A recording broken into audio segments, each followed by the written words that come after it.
IM 선교에서 그 한국 대표를 맡고 사역을 하고 있는 클라라 선교사입니다. 반갑습니다. 네, 반갑습니다.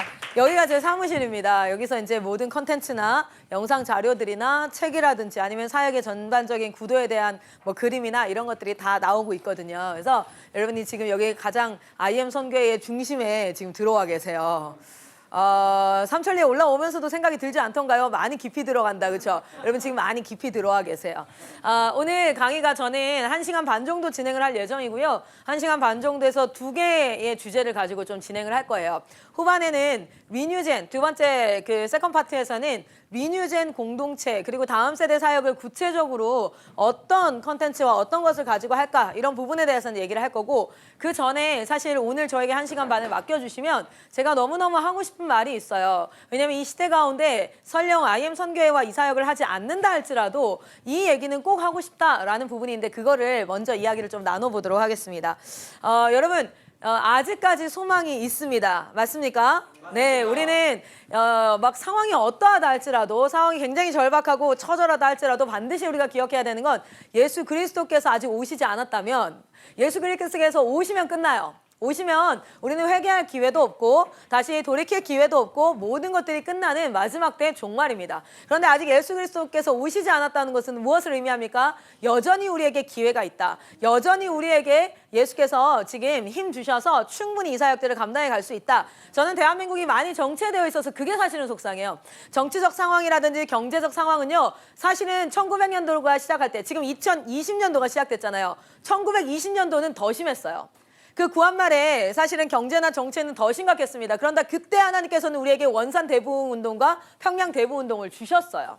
그러니까 하나님은 충분히 하실 수 있는데, 우리가 어쩌면 상황과 환경 가운데 시야가 좁아지고 우리의 마음이 위축되고 있는 게 아닐까라는 생각을 하면서 우리 한번 좀 이야기를 나눠보도록 하겠습니다. 우리가 앞을 보려면 역사에 대해서 한번 좀 기억해 볼 필요가 있는데, 선교 역사에서 한번 요것만 좀 같이 한번 보도록 할게요.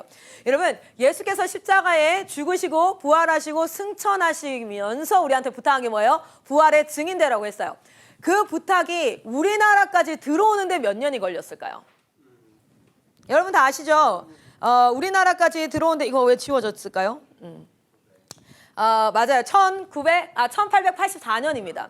여러분 1884년에 처음 알렌 선교사를 통해서 개신교의 그 공식 선교사가 파송이 되어져요. 미국 영사관의 의사로 파송이 되어지고, 그 사람이 우리나라에 제일 먼저 뭘 세우죠? 제중원을 세우고, 그 제중원이 지금 세브란스 병원으로 이렇게 이제 되어진 거잖아요. 그러니까 예수께서 십자가에 죽으시고, 그리고 나서 우리에게 처음 복음이 딱, 예수님이 이 명령을 분명 주셨어요. 오직 성령이 너에게 임하시면 너희가 권능을 받고 예루살렘과 온 유대와 사마리아와 땅끝까지 이르러 내 증인이 되어라. 증인 되어라 했던 그 명령을 가지고 출발한 제자들을 통하여서 대한민국까지 복음이 들어오는데 얼마나 걸냐면 1884년이 걸렸어요. 여러분, 이거는 마치 뭐와 같냐면, 제가 이곳에서 저 먼 나라에 제 아들이 살고 있어요. 그런데 제 아들이 지금 폐렴으로 죽어가고 있다는 소식을 들은 거예요. 내가 직접 갈 수는 없어. 그런데 나한테는 그 아들이 먹으면 살 수 있는 약이 있어요. 그래서 내가 부탁을 하는 거예요. 그런데 그 부탁이 그 아들에게 도착하기까지 1884년이 걸렸다는 거예요. 대한민국에 들어올 때에는. 그 사이에 많은 사람들이 하나님의 부탁에 하나님의 명령에 반응했던 사람들을 통해서 여기까지 들어왔습니다. 그런데 그 사이에는 시집가고 장가가고 먹고 마시고 사고 팔고 하느라 그 부탁에 있어서는 좀 외면하고 내 일과 내 삶, 그리고 나에게 주어진 것, 이것에 좀 더 집중했던 사람들이 꽤 많이 있었다는 거죠. 여러분, 그렇게 복음이 우리나라에 딱 들어와요. 이거 한번 다시 펴서 볼게요. 예수님께서 오셨던 그때가 삼국시대예요. 그리고 나서 통일신라, 고려, 조선을 쭉 지나면서 조선 말기에 그 복음이 들어옵니다. 여러분, 우리가 한번 생각해 봅시다. 조금 더 빨리 들어왔으면 얼마나 좋았을까? 여러분, 지금 이 순간에도 하나님께서 우리에게 무엇을 명하고 계시냐면, 내 아들에게 생명을 전달해라 라고 명하고 계세요. 그 명령 앞에 우리가 이렇게 시간의 순차 역사 안에서 그 명령에 순종하는 하나님의 백성들로 일어나고자 하시는 분들이 여기에 오신 줄 믿습니다. 자, 그렇다면 한번 볼게요. 왜냐면 이 역사는요, 우리에게 굉장히 큰 의미를 주거든요. 그래서 오늘날 제가 이 사역을 구성을 할 때도 역사 속에서 초기의 선교사들이 대체 어떻게 사역을 했지? 라는 것들을 좀 보는 것도 굉장히 큰 의미가 있겠다 싶어요. 처음에 그 1884년에 알렌 선교사라는 의사 선교사가 딱 들어오지 않습니까? 선교 역사를 우리 한국만 보자면, 여기가 이제 오늘날 우리라고 보면 네 파트로 좀 나눌 수 있어요. 네 파트. 첫 번째는 사실 우리나라 굉장히 특이한데요. 처음 알렌 선교사가 들어오기 전에 우리나라는 성경이 2권이나 번역되어져 있었어요. 번역본이 2개나 있었어요. 여러분은 우리는 선교사 입국 전에 이미 선교가 이루어지고 있었던 나라예요. 그리고 참 특이한 이래죠. 뭡니까? 나라 밖에서 한국 사람이 복음을 전해 듣고 와서 그 나라에서 자기 공동체를 또 만들어서 선교사가 입국하기 전에 1882년도에 소래교회가 이미 세워져 있는 상태였어요. 그래서 언더우드는 와서 이런 얘기까지 해요. 나는 씨를 뿌리러 온 자가 아니라 뿌려놓은 씨를 거두러 온 자이구나 라는 고백을 소래교회에서 세례를 주면서 합니다. 두 번째 섹션으로는 뭐냐면 초기 선교 시대가 있고요. 세 번째는 하나님께서 대한민국을 그냥 너희 잘 먹고 잘 살아야 돼, 너희가 이렇게 부흥했으면 좋겠어가 아니라 내가 너희에게 부흥운동을 주는 것은 그 부흥을 통해서 열방으로 이것이 나아가게 하기 위함이야. 그래서 이 선교 한국이 일어나는 시즌이 있어요. 그리고 우리는 실제로 한국인이 나라를 향해서 선교를 합니다. 그런데 지금 우리는 어디에 서 있냐? 전도를 받은 미전도 종족. 우리는 이미 전도를 받았는데 다음 세대는 복음화율이 3% 미만이 되어져 버렸고, 그래서 여기는 지금 선교가 필요한 상황이에요. 그래서 지금 우리 여기 모인 사람들은 지금 선교하기 위해서 모인 줄 믿습니다. 대다수 선교는 이렇게 진행되어져요. 먼저는 선교사가 입국을 하죠. 선교사가 있어야 돼요. 그리고 그 선교사를 통해서 뭐합니까? 선교사역이 일어나요. 선교사역은 대체적으로 모든 나라들이 대다수는 이렇게 이루어졌어요. 의료나 교육선교, 성경 번역, 문서사역, 전도사역. 이걸 왜 제가 지금 찝냐면 우리가 선교를 하겠다는 거예요. 지금 다음 세대 학교를 세우겠다는 게 아니라 우리가 10년 선교하고 20년. 여러분 초기 선교사들이 약 한 10년 정도 선교를 하고 나서 뭐합니까? 최초 목사가 나와요. 그렇죠? 그리고 나서 아주 엄청나게 많은 사람들의 의사, 목사, 교육 막 이런 것들이 막 나오기 시작하고, 한국은 물론 일제강점기를 통해서 굉장히 어려움을 겪지만, 그리고 6.25 전쟁을 겪고 나서 그 후부터는 우리는 선교 한국이 되기 위한 준비를 하나님께서 시키시고 실제로 선교 한국이 되었습니다.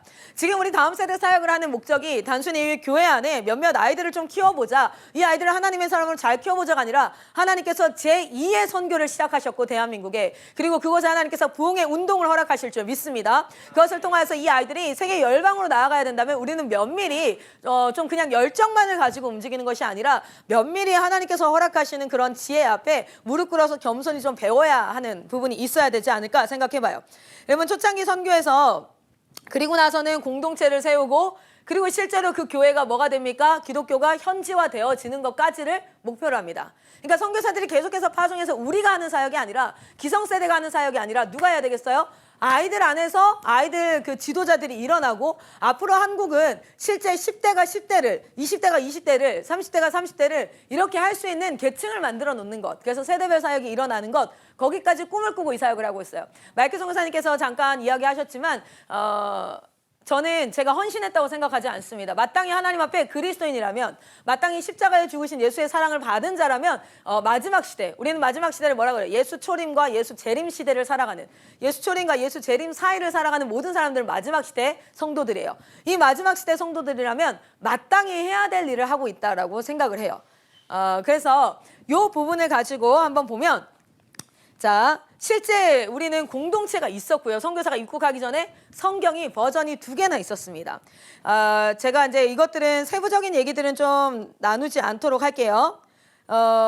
실제로는 여기까지만 우리나라 밖으로 다니던 상인들이, 중국에 다니던 상인들이 뭐 하게 되어져요? 복음을 듣게 되어져요. 존 러스 선교사님을 만나서 이분이 한국말을 배우고 싶다, 조선어를 배우고 싶다 해가지고 어떻게 되어져요?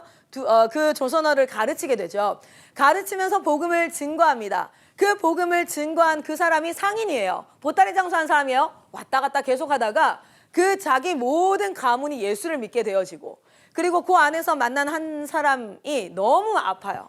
너무 아파가지고, 실제 그 당시에 이제 전염병이었는지 모르겠지만 너무 아파가지고 이 사람을 선교사에게 데려가고, 그래서 치유가 일어나고 막 이런 일들이 있으면서 그 무리가 일어납니다. 그리고 그 무리가 성경을, 번역되어진 성경을 국내에 먼저 반입을 하게 되죠. 국내에 먼저 가져오다가 공간한테 잡혀가지고 죽을 뻔해요. 그래가지고 이 사람들이 원래 있던 의주에서, 여기 보면 이제 신의주에서 어디로 내려와요? 황해도 소래 쪽으로 내려와가지고 소래에서 소래교회를 세우지 않습니까? 그리고 나서 거기에서 이제 교회가 이루어진 상태에서 선교사가 사실은 파송해서 들어오는 거야. 여러분 제가 이 부분 한번 보여드릴게요. 원래는 이 안에는 세부적으로는 다 이제 교육을 해요. 교육을 하는데 여러분은 이걸 들으러 오신 게 아니다라고 생각을 하기 때문에 자 보시면 그래서 저희가 초기 선교 자체가 세 가지 형태가 가장 핵심이었어요. 첫 번째는 일단은 그들이 의료 혜택을 전혀 받을 수 없을 만큼 그래서 여러분 실제 우리 1900년대 100년 전만 해도 어떤 일이 있었습니까? 아이가 태어나면 10살이 되기까지 10명이 태어나면 5명은 죽었어요. 그러니까 치사율이 50%예요. 지금 우리는 태어난 아이가 여러분 조카가 죽는다고 생각을 해보세요. 조카가 둘이 태어나 그러면 하나는 죽어요. 그게 아니잖아요. 그렇죠? 우리는 거의 안 죽어요. 실제 웬만하면 아이들이 병원에서 다 살 수 있어요. 근데 의료시설이 없어요. 그러니까 그런 열악한 환경을 먼저 고쳤다고요. 그렇죠? 그래서 의료사요. 그리고 우리는 문맹률이 80%가 넘었어요. 문맹률이 80%가 넘어서 권서인이라고 합니다. 먼저는 성경이 번역되어져 있었고요. 그 번역된 책을 권하는 사람이에요. 책 썼자잖아요. 그렇죠? 권할 때 권자를 써요. 권서인이라고 해서 책을 권하는 형태로 저희는 전도를 했어요. 그러면 그 책을 읽을 수가 없으니까 어떻게 해요?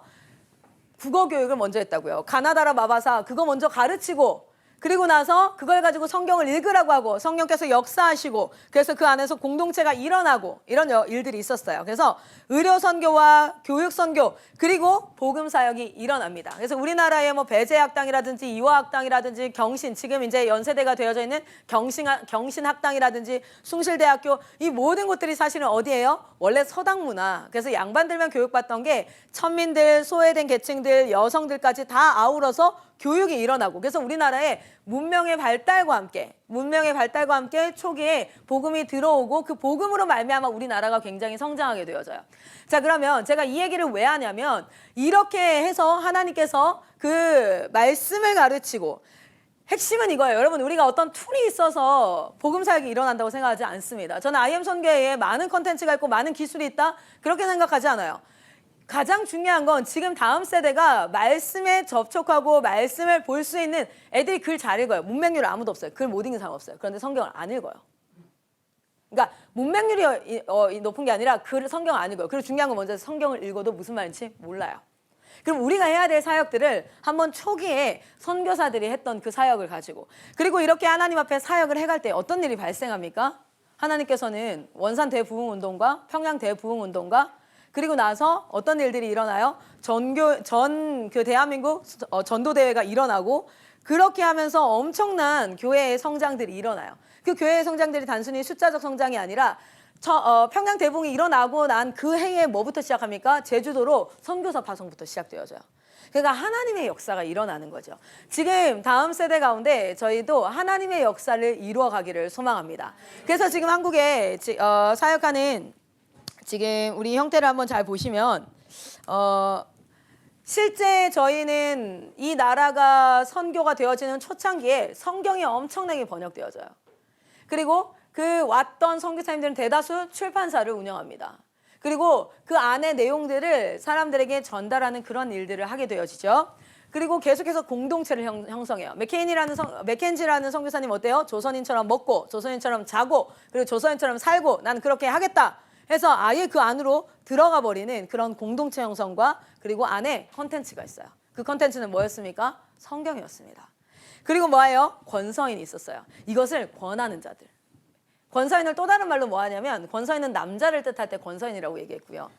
여자를 뜻할 때는 전도부인이라고 했어요. 무슨 말인지 딱 이해가 되시죠? 전도부인들을 통해서 전국 각지에 나가서 사역을 합니다. 지금 IM 선교회는 온라인 시스템을 가지고 컨텐츠를 계속해서 쌓고 있어요. 무엇을 가르쳐야 될까? 어떻게 가르쳐야 될까? 여러분 잘 보시면 우리 아이들에게 저희가 구원이라는 책을 가르치는데요. 여러분 아이들한테 제일 먼저 하는 질문이 우리가 구원이라는 단어가 어떤 단어죠? salvation이에요. 근데 사실 뭐와 똑같습니까? 원 뜻이 rescue, 구조하다라는 뜻이에요. 구원하다라는 건 구조하다라는 뜻이에요. 자, 구조한다는 건 무슨 뜻일까요? 원래 어떤 상태예요? 위험에 처했어. 위에 처해 있는데 그 사람을 뭐예요? 안전한 곳으로 구조하는 거잖아요. 그렇죠? 그러면은 제가 질문을 해요. Saved from what? 우리는 무엇으로부터 구원을 받았나?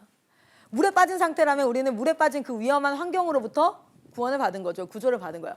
우리는 무엇으로부터 구원받았나? 라는 질문을 했을 때 10년을 예수 믿고 교회 다녔다는 사람도 답을 못해요. 여러분 뭐로부터 우린 구원을 받았을까요? 많은 사람들이 죄로부터라고 얘기를 하죠. 근데 죄로부터 구원 받았는데 왜 이렇게 우리는 죄를 지어요? 아니, 죄로부터 구원을 받았는데 구원이 완성이 안 됐나 봐요, 아직. Not yet. 그쵸? 이 부분에 있어서 아까 답변을 하셨을 때 나왔어요. 뭐예요? 죽음으로부터. 죽음은 사실은 완전한 정답은 아니에요. 뭐로부터일까요? 하나님의 심판으로부터. 그렇죠? 하나님의 심판으로부터, 하나님의 진노로부터. 그런데 저는 우리 수업 듣는 학생들한테는 무조건 답하게 하고요. 다 쓰게 하고 이거를 계속 연습을 시키는 이유 중에 하나가 뭐냐면 확실하지 않으면 의심으로 말미암아 쓰러져요. 사단이 제일 많이 쓰는 방법이 뭐죠? 사단은 의심이에요, 의심. 실제로 예수님을 이거 할 때, 시험할 때도 진짜 예수님이 돌을 떡으로 못 만든다고 생각하고 그렇게 만들어봐 이렇게 얘기했어요? 아니에요. 네가 하나님의 아들이거든 그렇게 해봐. 뭐예요? 그게 안 되면 너 하나님 아들 아닌가 보다. 너 그거 아닌가 보다. 뭐냐면 사단은 지금까지 계속 가져오는 게 뭐냐면 의심이에요, 의심. 내가 가지고 있는 참 진리가 아닌 것처럼 하게 만드는 것. 그래서 우리가 지금 이 마지막 때 혼미한 시대를 살아가는 데 있어서는 철저하게 성경 교육을 할 때에도 그냥 우리가 성경을 하루에 2시간 가르칩니다가 중요한 게 아니라 그 아이들이 자신의 입으로 그것을 말할 수 있냐. 실제로 24살짜리 한 청년이, 지금 여기 있는 청년이에요.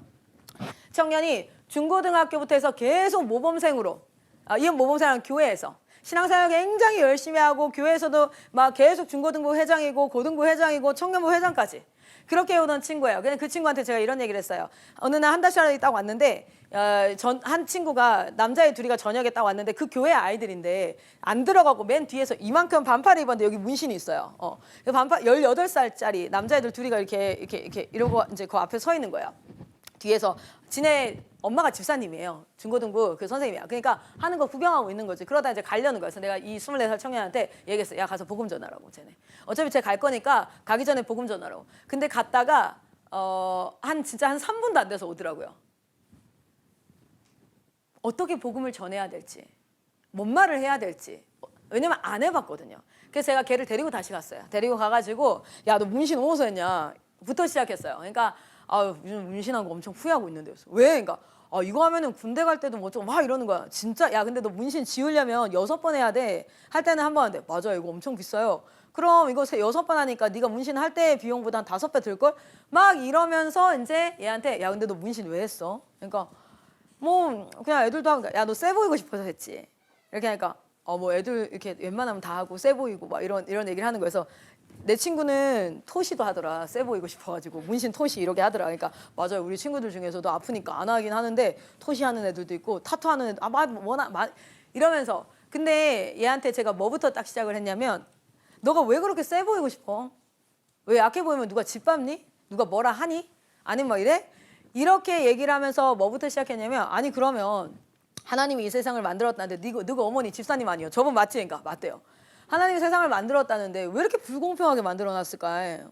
하나님이 이렇게 만들어놓고 너무너무 잘 만들어놨다고 이렇게 얘기했을까? 사람이 사람을 무시하고 힘이 조금만 없고 키 작고 살만 좀 빼빼 마르면 남자애들 막 애들 주합 패고 때리고 야 갑질하고 돈 좀 있으면 무릎 꿇으라 그러고 막 완전 야 하나님이 이렇게 세상을 만들어놨을까? 이거 하나님 만들었다 그러면 진짜 좀 그렇지 않니? 라고 얘기하는데 얘가 그 속에 자기도 그렇게 생각하고 있었어. 세상이 너무 불공평한 거예요. 그리고 센 척을 해야지만 사람들이 나를 무시하지 않는 거야. 막 이런 것들이 있어서 막 얘기하면서 맞대요. 그래서 내가 근데 하나님이 이거 진짜 창조하신 거 맞아. 근데 이게 하나님 창조하실 때 원래 모습이었을까?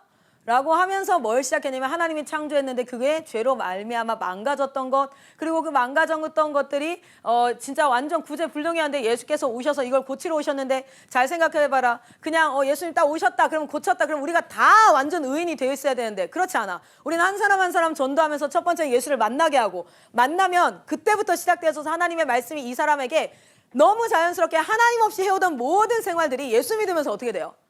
예수 믿으면서는 내가 이렇게 해도 되나 싶잖아요.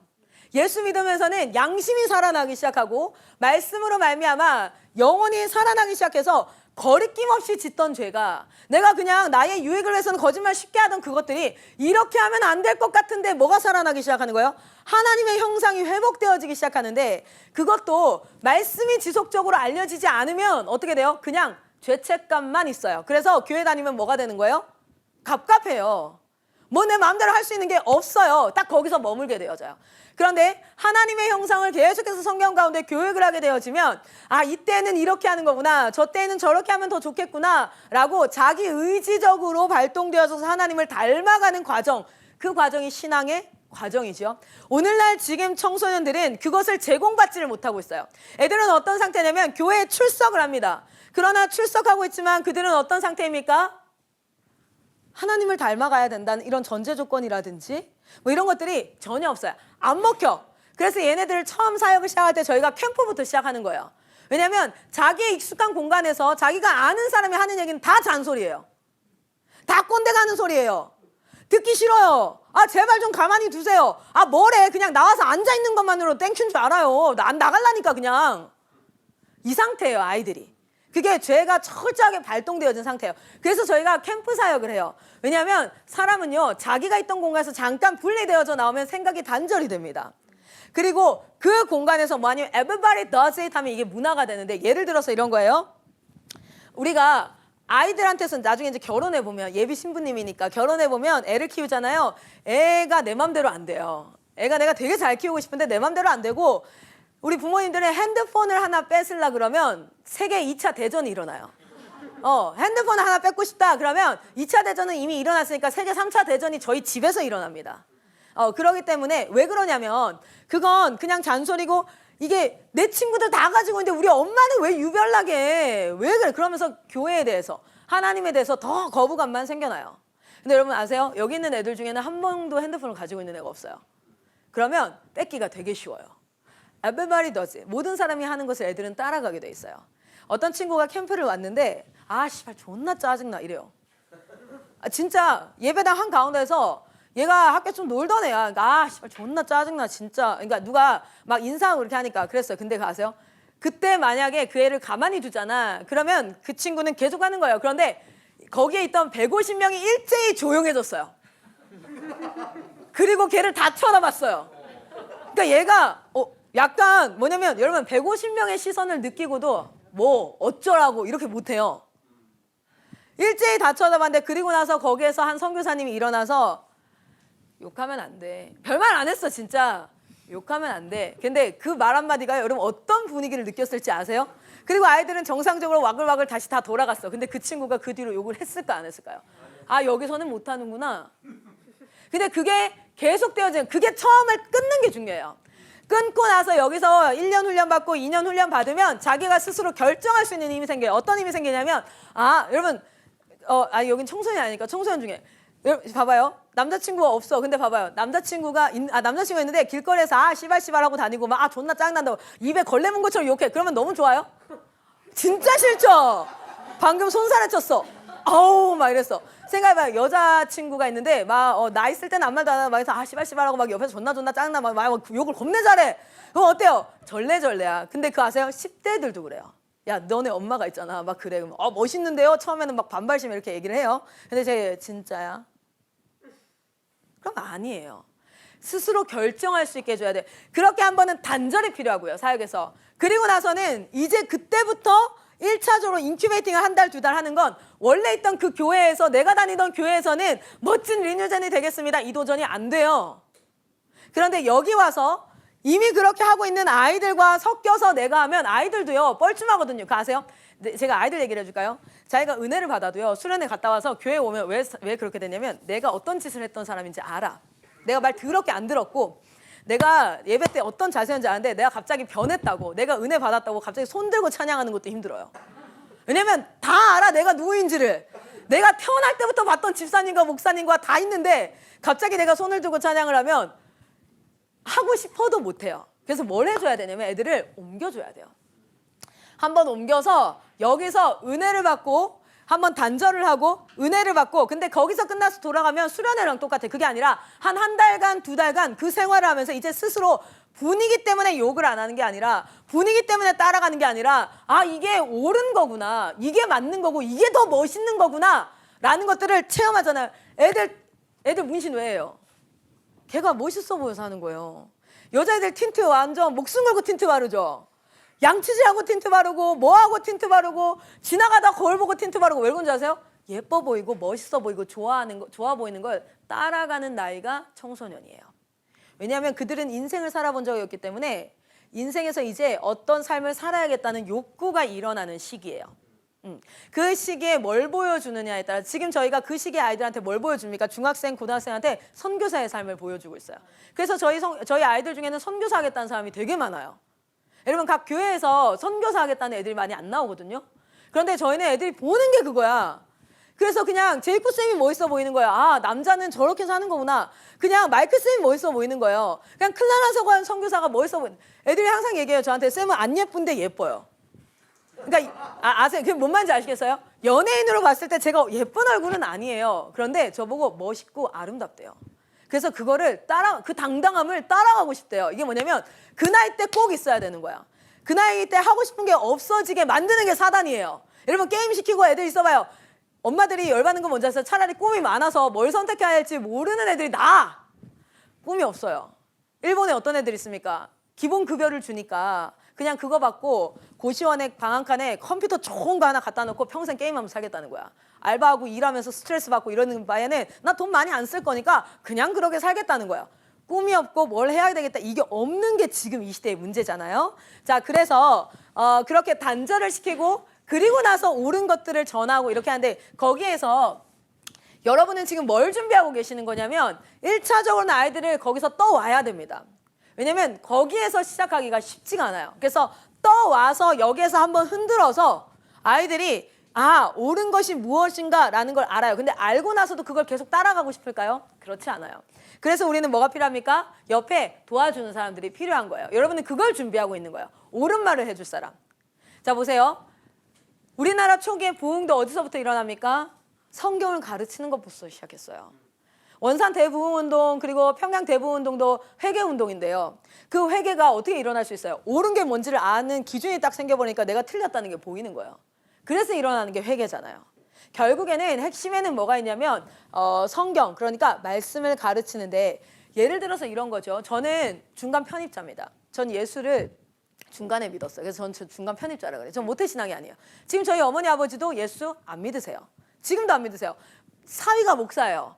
딸내미가 선교사예요. 지금 제 남동생도 예수 믿고 중국에서 협력 간사로 CCC에서 사역하다가 지금 한국으로 들어와 있는데 다 그래. 근데 두 분이서 얼마나 지고지순하게 지켜가고 계시는지. 저희 어머니께서는 항상 얘기하세요. 이런 얘기하세요. 저희 남편이 시어머니, 시아버지가 목사님, 목회하세요. 그러니까 혜진아, 내가 너네 시어머니 만날 때는 정신을 똑바로 차려야 돼. 그래서 왜요? 그러니까 내가 까딱하면 교회에 앉아 있겠어. 야, 말을 너무 잘해.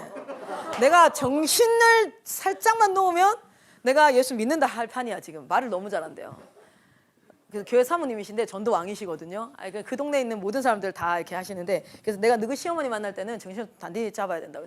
정신 단디 안 잡아도 된다고. 넘어가도 된다고. 막 이렇게 이제 얘기를 하는데 그래요. 그런데 중간 편입자로서 제가 와서 예수를 탁 만나고 그리고 대학교 때 하나님 앞에 나 사역하고 싶습니다. 하나님 보니까 사역하고 싶습니다도 아니고 그냥 하나님이 제일 하시고 싶은 일을 하면서 살고 싶었어요. 그래서 그 마음을 딱 품었을 때 의구심이 있었던 게 딱 그거였어요. 저는 17살에 예수님을 만났는데 왜 17살 되기 전에 아무도 나에게 이 중요한 사실을 알려주지 않았지? 그러면서 저는 이 생각을 했어요. 제가 17살 1학년 고등학교 1학년 1학기 때 사회 교과를 배웠거든요. 사회 시간에 종교에 대해서 나와요. 근데 왜 종교를 저따구로 가르치는 거지? 믿으라고 강요할 필요는 없는데 최소한 맞게 가르쳐줘야 되잖아요. 그리고 아이들한테 그것을 선택할 수 있게라도 해야지. 나는 그때 그런 생각이 들었고 그리고 두 번째는 뭐냐면 왜 커리큘럼이 없을까? 왜냐면 이 성경이라는 게 복음이 굉장히 쉽고 간단한 것 같지만 굉장히 깊잖아요. 그런데 수학이라는 학문을 봐도 커리큘럼이라는 게 있어요. 여러분 구구단을 못 외우는 애한테 인수분해를 가르치질 않아요. 인수분해 못하는 애한테 미적분을 가르치질 않아요. 그런데 예배는요 어떻게 하냐면 언약을 한 번도 배워본 적이 없는 사람에게 약속대로 예수님이 오셨습니다 하고 은혜 받으래요. 근데 그렇게 약속대로 오신 예수님을 믿는 교회 20년 30년 다닌 집사님에게도 구약에 나타난 5가지 언약에 대해서 지금 한번 얘기해 보시겠어요? 하면 말을 못해요. 근데 궁금했어요. 대체 무슨 약속? 약속은 그 내용이 중요해요. 약속이 몇 개 있느냐가 중요한 게 아니라 약속은 내용이 중요하잖아요. 약속은 다른 게 아니라 계약서잖아요. 계약서. 그래서 그것은 내 믿음이 많으면 주고 믿음이 없으면 안 주는 게 아니에요. 그냥 약속대로 주는 거예요. 그래서 우리가 믿음이 막 좋아서 와 이래야지 하나님 우리에게 주시는 게 아니라 성경의 약속대로 구하면 하나님은 성경의 약속대로 우리에게 주셔요. 그런 하나님이라는 것을 믿는 게 믿음이잖아요. 그러니까 우리 여기는 믿음이 좋네, 여기 믿음이 안 좋네, 이게 아니잖아요. 그 약속을 아는가가 중요한 거예요. 그래서 계약서에도 보면 예를 들어서 여기에 대여 기간이 근데 진짜 실제로 제가 대전에 속한 시민이에요. 대전에 제 그게 주소지가 되어 있어요. 대전은 애 셋 낳잖아요. 그러면 주는 돈이 있어요. 그러니까 총 다 토탈하면 한 65만 원 정도 돼요. 꽤 많이 주죠, 매월. 난 그걸 다 받고 있었어요. 근데 우리 선교사님 중에 한 분은 애가 넷이에요. 그럼 그분은 한 80만 넘게 받을 거예요. 근데 이제 내가 받고 있는데 선교사님한테 물어봤어. 선교사님 그거 아동 지원금 받고 있으세요? 이랬는데 아니요. 아니 그걸 안 받으면 어떻게 우리 사례비보다 많은데 그걸 받아야죠. 나 이랬어. 그러니까 그분은 이제 아기가 태어나서 2년간만 주는 게 있어요. 2년간만 주는 게 1인당 25만 원씩 있어요. 그래서 갔는데 이렇게 저 달라고 하니까 당연히 드려야죠. 이렇게 얘기하는데 근데 2년간만 주는 건데 아이가 22개월 됐으니까 이제 2개월치만 받을 수 있어요. 이러는 거예요. 그러면 잘 봐요. 약속은 약속대로 하나님께서 역사하신다는 건 하나님이 약속하신 게 뭔지를 알아야 되고 그것을 구하면 하나님은 반드시 주세요. 내가 어떤 상황에 있다 할지라도, 내가 어떤 사람이라 할지라도 하나님은 내가 믿음이 이만큼 있어야지 그래 줄게. 넌 믿음이 이만큼이야? 안 줘. 이게 아니라 우리의 믿음은 뭐냐면 약속대로 주시는 하나님이라는 것을 믿는 믿음이에요. 할렐루야. 언약에 근거한 믿음이잖아요. 근데 우리 아이들이 약속을 알까요? 모를까요? 지금 한번 가서 물어보세요. 약속대로 오신 예수 그죠? 구약에 나타난 하나님의 약속, 대표적인 약속들이 있잖아요. 그 약속을 딱 집어보라 그래. 없어요. 그러면 그들은 그 약속을 알지 못하기 때문에 믿음이라는 것이 어떻게 되어져요? 그냥 믿습니다. 아멘, 나를 고쳐줄 수 믿습니다. 그러면 그들은 응답받지 못하는 신앙생활을 하며 살아갈 수 있죠. 그리고 신약에 예수께서 오시고 나서 다시 오실 예수님께서 또 우리에게 하신 약속들, 성경은 약속으로 이루어진 책이잖아요. 그런데 그 약속에 대해서 몰라요. 아까 우리 선교사님 기억나세요? 모르면 요구할 수 없어요. 모르면 내가 이걸 받을 수 있다는 그 당당함, 그게 없어요. 구할 수도 없어요. 누릴 수도 없어요. 그런데 알면 어때요? 누려요. 우리는 그걸 마이클 선교사님 은혜 입은 자라잖아요. 마이클 선교사님 약속을 알고 약속대로 구해요. 그럼 그것을 당연히 주실 줄 믿어요. 때와 시기는 하나님께 속해 있지만 하나님은 우리에게 그 약속대로 역사하실 줄 믿습니다.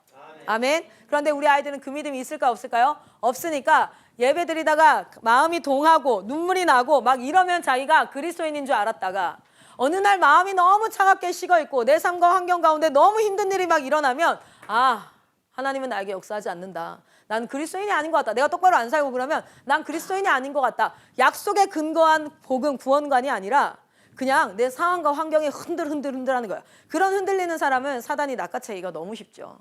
그래서 뭐가 생깁니까? 하나님을 향한 서운함. 하나님 어떻게 나에게 이러실 수 있습니까? 내 상황과 환경은 하나님과 딜하고 있는 거예요. 하나님과 거래하고 있는 거예요. 하나님이 이미 모든 것들을 약속으로 우리에게 다 주셨습니다. 그것을 이제 평생토록 뭐 해야 되는 거예요? 깊이 있게 깨달아야 되는데 신앙인들 가운데는 크신 하나님을 믿는 사람들이 있고요. 작은 하나님을 믿는 사람들이 있어요. 그럼 무슨 차이예요? 하나님을 아는 자. 하나님이 어떤 자인지 어떤 분인지 알 때 그 크신 하나님을 믿어요. 그런데 작은 하나님을 믿는 사람은 상황과 환경 앞에서 어떻게 하는 거예요? 하나님의 약속을 모르니 어떻게 되는 겁니까? 그냥 그저 그 비나이다 이 신앙이랑 똑같은 거예요. 여러분 봅시다. 지금 저희는 어떤 사역을 하고 있냐면 실제 한국 선교 가운데 믿음의 선배들이 와서 했던 사역이랑 동일한 형태예요. 첫 번째는 뭐냐면 철저하게 약속과 말씀을 가르쳤습니다. 철저하게 말씀과 약속을 가르쳤고 두 번째는 뭔지 아세요? 약속과 말씀을 아는 상태에서 그것이 내 삶에 투영되어져서 삶으로 나온. 저는 예수 몇 년 믿었냐고 묻지 않아요. 예수 믿은 지 몇 년 되셨습니까? 뭐 이렇게 묻지 않아요. 저는 이렇게 물어요. 예수를 몇 프로 닮았습니까? 예수 믿기 전에는 하나도 예수 닮지 않은 어떤 상태예요? 죄의 종, 거짓의 아비의 자녀들이었어요. 자, 그러면 예수를 믿으면 이제 누구를 닮아가요? 예수님을 닮아가요. 여러분은 여러분의 삶 가운데 몇 프로나 예수를 닮으셨습니까? 몇 년 믿는 건 중요하지 않아요. 30년을 믿어도 쌈박질하면서 내 마음대로 살아가면서 교회 출석하는 사람 많아요. 거짓말 할 거 다 하고 내가 유리한 것을 위해서 뭐예요? 상대에게 막 이런 것들 너무 많아요. 그래서 그런 사람들이 사회에서 뭐 합니까? 욕먹어요. 엄청 예수님 욕먹어요. 그런데 예수를 1년 믿었는데도 불구하고요. 그의 삶이 정말 예수님이 택배 알바를 하는데 예수님이 오셔서 택배 알바를 하면 저런 모습이겠다. 그게 그리스도인의 가장 큰 프라이드죠. 내가 승질난다고 승질을 내고 지금 이런데 뭐 하는 거야 지금? 생각해 봐야 돼요. 예수님이라면 어떻게 하셨을까? 그래서 여러분 저희가 온라인 시스템으로 철저하게 컨텐츠, 성경의 내용들을 가르쳐요. 그리고 이걸 지금도 만들어가고 있어요. 초등학생에게는, 유아에게는, 그리고 중학생에게는, 고등학생에게는 그거가 나눠준 책이 바로 이 책이에요. 여러분 이 책 한번 펴보겠습니다. 여기 이제 20페이지 한번 펴볼까요? 트리플 스쿨이 총 4단계로 이루어져 있어요. 여러분 정말 소망하건대 예수님이 부활하시고 내 복음을 땅끝까지 전해라. 하나님 나라를 전해라. 그들이 그래야 살아날 수 있다 했잖아요. 제가 생각해봤어요. 어떤 모습으로 전하기를 기뻐하셨을까? 저는 이 찬양 정말 좋아하거든요. 나 주님의 기쁨 되기 원하네. 예수 믿는 자들의 소망이지 않습니까? 그런데 그 복음을 증거할 때 그리고 복음을 전달할 때 이런 건 아니었으면 좋겠어요. 아까 처음에 못 들었죠. 예수님이 부활의 증인이 되라고 하고 나서 대한민국까지 복음이 들어오는데 1884년이 걸렸어요. 되게 오래 걸렸지 않아요? 근데 수고해서 많은 사람들이 자신의 삶을 희생하고 헌신하고 했는데 실제 CCC에 빌 브라이트 박사라는 총재가 있어요. CCC라는 선교단체가 처음 시작할 때 세웠던 빌 브라이트 박사라는 분이 있거든요. 그분이 이런 가설을 세웁니다. 1년에 한 사람이 1년에 3명만 제자화를 한다면 그러면 1년이 지나면 총 몇 명이 될까요? 제자화를 한다는 건 무슨 뜻이냐면 예수 믿게 만드는 게 아니에요. 저희 학습의 시스템의 핵심은 뭐냐면 수업을 얼마나 하느냐가 아니라 얘가 그 수업을 또 다른 사람에게 할 수 있냐 없냐예요. 그래야 점수가 나오는 거예요. 우리가 복음을 트리플 스쿨을 여기 있는 책들을 가르쳐요. 이 책 하나를 가르치고 나면 목표가 뭔지 아세요? 가르치는 게 목표가 아니에요. 아마추어들은 어떻게 합니까? 가르쳐요. 뭘 가르칠까를 고민합니다. 아니에요. 우리의 목표는 이거를 얘가 배우고 나면 얘가 다른 사람에게 가르칠 수 있냐 없냐예요.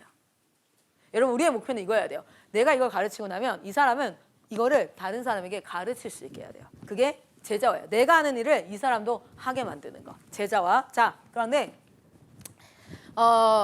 보세요. 저희 아까 빌 브라이트 박사님이 어떤 얘기를 했냐면 이런 얘기를 했어요. 가설을 세워요. 1년에 한 명이 3명만 전도를 해. 그러면은 2년 차가 되면 몇 명이 될까요? 4명 되죠. 나를 포함해서 내가 제자화했던 4명이 또 동시에 1년에 3명씩을 해요. 그럼 몇 명이 될까요? 총 12명 플러스 4명이 되니까 16명이 됩니다. 자, 3년 차 되면 16명이 3명씩을 해요. 그럼 몇 명이 될까요? 한 4, 50명이 돼요. 그렇게 해서 17년이 지나면 몇 명이 되는 줄 아세요? 60억이 넘어요. 그럼 무슨 뜻인지 아세요? 모든 사람들이 대동단결해서 17년만 사역을 제대로 하면 사실은 지구상에 있는 모든 생명체가 복음을 들을 수 있어요. 그 가설을 세우고 빌 브라이트 박사님이 CCC 시작해요.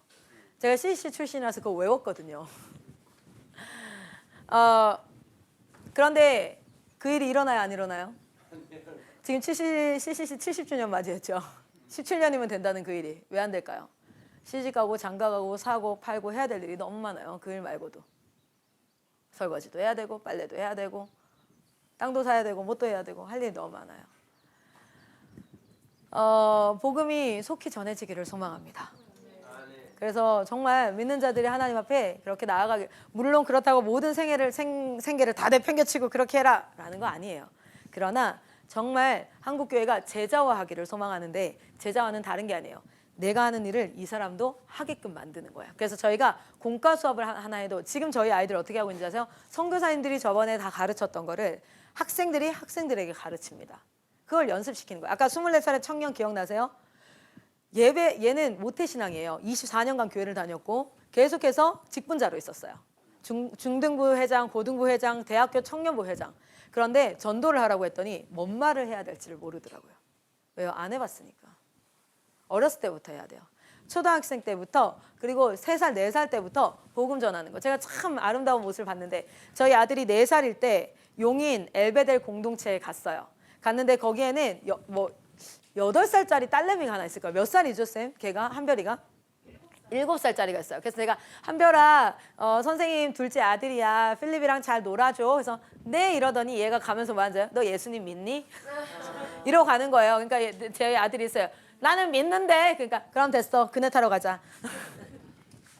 복음 전도하고 가르치는 거. 그래서 제가 그 친구한테 그 다음 타임에 놀 때 한별아 너 구약여행 14일 이런 거 배웠어? 그러니까 자기 그거 안 돼요. 그래서 내가 그러면 한별아 필립이한테 구약여행 14일에 나오는 10시대 성경의 10시대 좀 알려줘. 그랬더니 이거 뭐야 나무 꼬쟁이를 잡고 그 안에 놀이터에서 놀면서 막 뭘 그려요. 그러더니 알려주겠대. 근데 엉터리로 알려주는 거예요. 그래서 내가 그래 알려주는 것만은 기쁜데 이제 이 아이들을 또 그렇게 가르쳐야지. 여러분 그렇게 해서 아이들이 학교를 딱 졸업하고 나면 이미 이것들을 다 말할 수 있고 이렇게 키우는 그런 형태로 지금 사역을 하고 있는데 온라인의 시스템화 그리고 이 안에 뭡니까? 공동체에서 삶의 훈련을 시키는 거예요. 봐봐요. 지금 결혼한다고 그랬잖아요. 지금 되게 좋잖아. 저는 7년 연애했고요. 한 번도 안 싸웠어요. 7년 연애하는 동안 한 번도 안 싸웠어요.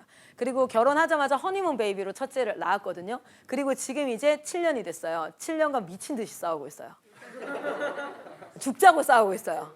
그러다 우리가 뭐 욕을 하고 머리채를 잡고 물건을 던지고 이렇게 싸우는 게 아니라 뭐 하는 거냐면 아무리 사랑하고 가까워도 서로가 보이지 않는 모습들이 있어요. 왜냐면 웬만하면 서로 맞춰주면 되는 그런 것들. 근데 딱 결혼을 하는 순간부터는 뭐가 되냐면 여러분 수도사들이 딱 했던 말이 있어요. 수도사들은 8시간 기도하고 말씀 보고 8시간 일하고 8시간 자는 그게 수도사의 일반적인 삶이었어요. 수도사 생활하는 그 베네딕트 수도원에 있는 한 사람에게 물어봤습니다. 수도사 생활하면서 가장 힘든 게 뭐예요? 라고 물어봤을 때 영성 훈련의 가장 최고봉은 뭐라고 생각합니까? 이랬을 때 이래요. 기도? 말씀? 아닙니다. 같이 사는 거예요. 같이 사는 사람한테는 내가 예수 닮았다고 설교로는 내가 예수 닮은 척 할 수 있는데 같이 살면요. 이분이 얼마나 예수 닮았는지 그대가 제일 잘 알게 될 거예요. 이분이 얼마나 예수 닮았는지 그대가 제일 잘 알게 될 거예요. 같이 살면 숨길 수가 없어요. 자 봐봐요. 공동체 훈련을 하잖아요. 그러면 선교사도 그리고 학생들도 숨길 수가 없어요. 예수 안 닮음이 엄청 일어나요. 그 예수 안 닮음이 뭔지 아세요? 공동체에서 나오는 문제입니다. 그러면 그 문제는 문제가 아니라 이제부터 그 문제를 어떻게 해결하느냐 그 모습이 예수를 닮았냐 아느냐가 이제 훈련이 되어지는 거예요. 그 결정을 하는데 기준이 뭡니까? 우리가 배웠던 말씀이 들어가는 거예요. 그 공동체를 만드는 거예요. 여러분 그 공동체가 10년만 20년만 대한민국에 세워져 있다 하면 저는 20년 뒤에 대한민국의 부흥운동은 당연하다고 생각해요. 저는 이렇게 얘기합니다. 많은 부모님들이 이렇게 얘기해요. 우리 애가 변하면 기적이래요. 근데 제가 이렇게 얘기했어요. 말씀이 있고 기도가 있고 성령께서 역사하시는데 사람이 안 변하면 그게 기적이라고. 안 변하면 기적인 거예요. 그런데 왜 안 변해요? 말씀과 기도와 성령의 역사하심이 무엇 하나 없나 보죠. 우리가 그것을 모을 수 있는 공동체. 그래서 지금 온라인 시스템과 공동체 훈련을 핵심적으로 합니다. 그래서 여러분 지금 사역을 시작한다는 건 무슨 얘기냐면 컨텐츠는 있어요. 자, 그 컨텐츠를 통해서 올바른 메시지들이 레벨별로. 자, 20페이지 한번 보이시나요? 20페이지가 트래프스쿨 1단계, 2단계, 그리고 한 페이지 넘기면 3단계, 4단계까지 컨텐츠가 커리큘럼화 되어져 있어요. 아까 얘기했던 것처럼 인수분해 안 배운 사람에게 우리가 미적분해 안 가르쳐요. 그런 것처럼 자, 1단계 한번 보겠습니다. 1단계가 학교를 들어가기 전, 취학 전 아이들 한 4, 5살부터 초등학교 한 1, 2학년까지를 가르칠 수 있는 교재예요. 그런데 이 단계에 나오는 교재들이 일반 시중으로 가면 어떤 책들이 많이 나올까요? 삼손 이야기, 요나 이야기, 이렇게 인물 중심적이고 또 어떻습니까? 권선징악 형태 또는 그냥 이제 단순히 도덕적인 어떤 한 선한 양심을 가진 사람들을 향한 그런 스토리들이 있어요. 근데 이때 배워야 되는 게 뭐냐면 이때 다른 거 다 못 배워도 딱 하나 배워야 될 게 있어요. 그게 뭔지 아세요? 우리가 가야 할 곳은 어디? 하나님 나라. 뭘 배워야 되냐면 창조, 타락, 구속의 통전적인 개념을 하나 배워야 돼요. 우리가 이때부터 배워와서 뭐가 생기는 줄 아세요? 윤회사상이 생겨요. 윤회사상. 죽으면 착하게 살다 죽으면은 뭐가 돼요? 사람으로 태어나고 완전 못되게 살다가 죽으면 뭐래요? 바퀴벌레로 태어나고 막 이런 윤회사상이 자연스럽게 전체 가치관이 형성되어지는 시기가 이 시기인데 이때 삼손과 요나를 배우는 게 아니라 이때 배워야 될 게 뭐냐면 이거예요. 하나님의 나라가 있었고 그 하나님의 나라에서 우리는 죄로 말미암아 쫓겨났는데 우리 하나님께서 우리를 다시 그 하나님의 나라로 들어오게 하기 위해서 예수 그리스도를 보내셨고 그러면 지금 서 있는 이 땅은 어떤 땅이에요? 우리는 쫓겨난 상태예요. 그리고 이거는 죄로 말미암아 철저하게 타락한 세상이에요. 자, 우리 한번 생각해 봅시다. 아담과 하와 때가 있었어요. 아담과 하와. 여러분 우리가 전 세계에 사는 사람들 중에 하나님 나라를 경험한 사람이 유일하게 두 사람이에요. 누구예요? 아담과 하와. 그렇죠? 근데 그 아담과 하와가 쫓겨났어. 그리고 가인과 아벨이 태어났어. 그리고 나서 가시덩굴과 엉겅퀴 그리고 동물들의 위협, 불과 뭐 물의 위협 막 이런 것들이 있었어요. 자, 그렇게 힘들 때마다 아담과 하와는 무슨 얘기했을까요? 아, 더럽고 치사해서 못 살겠네. 아, 진짜 뭐 이런 얘기를 했을까요? 여러분 제가요 한국에서 살다가 우간다로 단기 선교를 갔거든요. 단기 선교에 딱 내렸는데 아세요? 그 열대 더위가 팍 들어오고요. 1시간을 이동해서 이제 선교 본부가 있는 곳으로 이동을 해야 되는데 1시간 동안 이스타나, 스타렉스 말고 이스타나에 13명이 탔어요. 거기는 12인승인데 13명이 탔어요. 근데 우리는 일정이 2주 일정이라서 캐리어가 어땠겠어요? 그 캐리어를 안고 탔어요. 13명이 안고 탔는데 정말 슬픈 건 뭔지 아세요? 오프로드예요. 비포장도로예요. 근데 더 슬픈 건 뭔지 아세요? 에어컨이 안 돼요. 이게 36도였거든요. 36도, 7도를 막 오가는 거예요.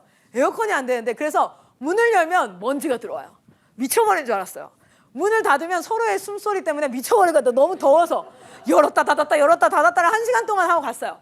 여러분 봐봐요. 한국을 경험했던 제가, 한국에 살았던 제가 딱 우간다를 경험하니까 무슨 말이 나온지 아세요? 아, 더럽고 못 해먹겠네, 못 살겠네가 아니에요. 아휴, 집에 가고 싶다. 이게 들었던 마음이에요. 집에 가고 싶다. 가인과 아벨이 태어난 아담과 하와가 어려움을 겪었을 때, 야, 애들한테 이런 얘기 했어요. 공부 열심히 해라. 공무원 돼야 된다. 영어 공부 열심히 해라. 책 열심히 해야 된다. 너 TV 보면 안 돼. 바보 된 새끼야. 이런 얘기. 힘든 일이 생길 때마다 못 살겠다. 힘들다가 아니라 아담과 하와는 이 얘기를 했을 거예요. 하나님 나라는, 에덴 동산은 이런데. 비교가 되더라고요. 제가 한국을 살다가 우간다를 가보니까 근데 우간다 사람들은 그거 하나도 이상하지 않아요. 너무 자연스러워. 왜냐면 한국이라는 걸, 에어컨이라는 걸 경험해 본 적이 없어요. 경험하지 못한 사람은 갈망을 못해요. 근데 경험한 사람은 갈망할 수 있어요. 우리 아이들이 왜 이렇게 하나님 나라를 갈망하지 못할까요? 심지어 기성세대도 왜 이 땅에서 잘 살고 싶어 할까요? 왜 이 땅에서 문제가 일어나면 하나님이 왜 나에게 이런 일이 일어납니까 하고 왜 그럴까요? 이 땅은 그냥 절망의 도시예요. 어쩔 수 없어요. 그러면 뭐가 되는지 아세요? 갈망이 되어야 되는데 그러려면 어떻게 될까요? 하나님의 나라를 가르쳐야 되는 거잖아요. 그렇죠? 자, 봅시다. 요 첫 번째 챕터가 그겁니다. 여기 첫 번째 챕터에 밑에 소명 스쿨에 보면 언약의 꿈이라는 게 계속 나오죠. 언약 뭐냐면 이 땅은 망가진 세상이야. 그래서 여기서 희망을 가지고 여기서 뭐라고 잘 살고 잘 먹고가 아니야. 우리가 가야 할 곳은 어디? 하나님 나라. 이걸 여기 요 나이 때부터 필리바 해봐. 일어나봐. 자, 일어나. 자, 우리가 가야 할 곳은 어디? 하나님 나라. 쌤, 여기 설정에 들어가서 시간을 좀 늘려주시면 돼요. 시간 아직 있는데. 시간이 아직 있어요? 그럼 어떻게 해요? 재밌는 저기 사랑쌤한테 해달라고 하면 사랑쌤이 해주실 거예요. 거가 많은데 재밌는 거는 두 개 있는데. 아, 그렇구나. 들어가서 하세요. 둘째예요. 죄송해요. 강의를 방해했는데 졸음이 좀 깼죠. 자, 1단계의 언약에 대해서, 그래서 그 언약에 있어서 언약을 알던 자, 그리고 그 언약을 맺은 자, 그런 인물들을 중심으로 언약으로 이 책을 전체적으로, 그리고 처음부터 보면 성경은 전체적으로 구원의 이야기야. 그래서 이 아이들에게 가치관을 심는 컨텐츠를 먼저 합니다. 우리가 이 세상이 그렇게 이해되면 이 세상에 어려움이 생길 때마다 어떻게 되는 거예요? 돌아갈 곳이 있고 여기는 원래 그런 곳이지. 그래서 세상의 미련이 아니에요. 세상의 미련이 아니라 오히려 더 어려움이 있을 때마다 더 하나님의 나라를 향한 갈망으로 이어지게 돼 있어요.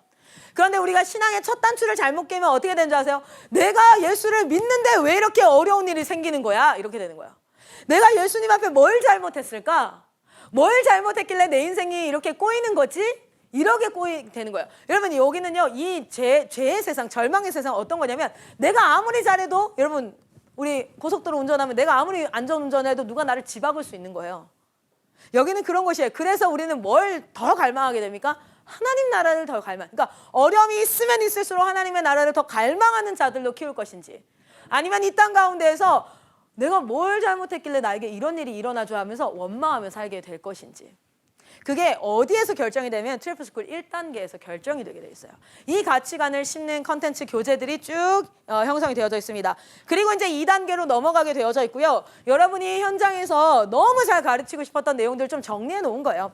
자, 트리플 스쿨 2단계가 복음, 제자, 소명으로 해서 가장 이제 신앙에서 기초적인 것들 있죠. 주기도문이 대체 무엇을 얘기하는지, 사도신경은 무엇을 얘기하는지, 십계명은 무엇을 얘기하는지, 그리고 이제 복음스쿨은 성경을 통전적으로 읽어갈 거예요. 자, 읽어가는데 필요한 이해를 위한 가치관과 개념, 관점들을 잡아가는 형태입니다. 그런 식으로 되어져 있고, 그 다음 소명스쿨 같은 경우는 요 나이대가 초등학교 고학년 정도예요. 초등학교 고학년, 중학교 한 1학년인데 요 나이 때 뭐가 생기기 시작하냐면 여러분 아세요? 아이들이 부모를 너무 따르다가 이제 친구가 더 좋아지는 시기가 언제예요? 초등학교 4, 5, 6학년이에요. 그때부터 엄마 아빠 말을 좀 덜 듣기 시작하고요.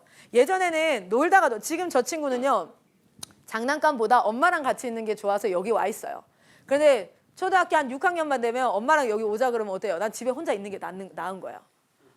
홈플러스 가자 그러면은 지금은요, 얘네들은요 모든 것을 다 집어 던지고 저를 따라옵니다. 그게 귀찮아요. 참. 저희 어머니가 그러더라고요. 그것도 한때야. 좀 지나면 너 어디 가자 그러면 절대 따라 나서지도 않아. 그러니까 지금을 누려. 이래요. 실제 여러분 집에서 홈플러스 가자 그러면 어때요? 문 닫고 들어가서 엄마 사이다 사오세요.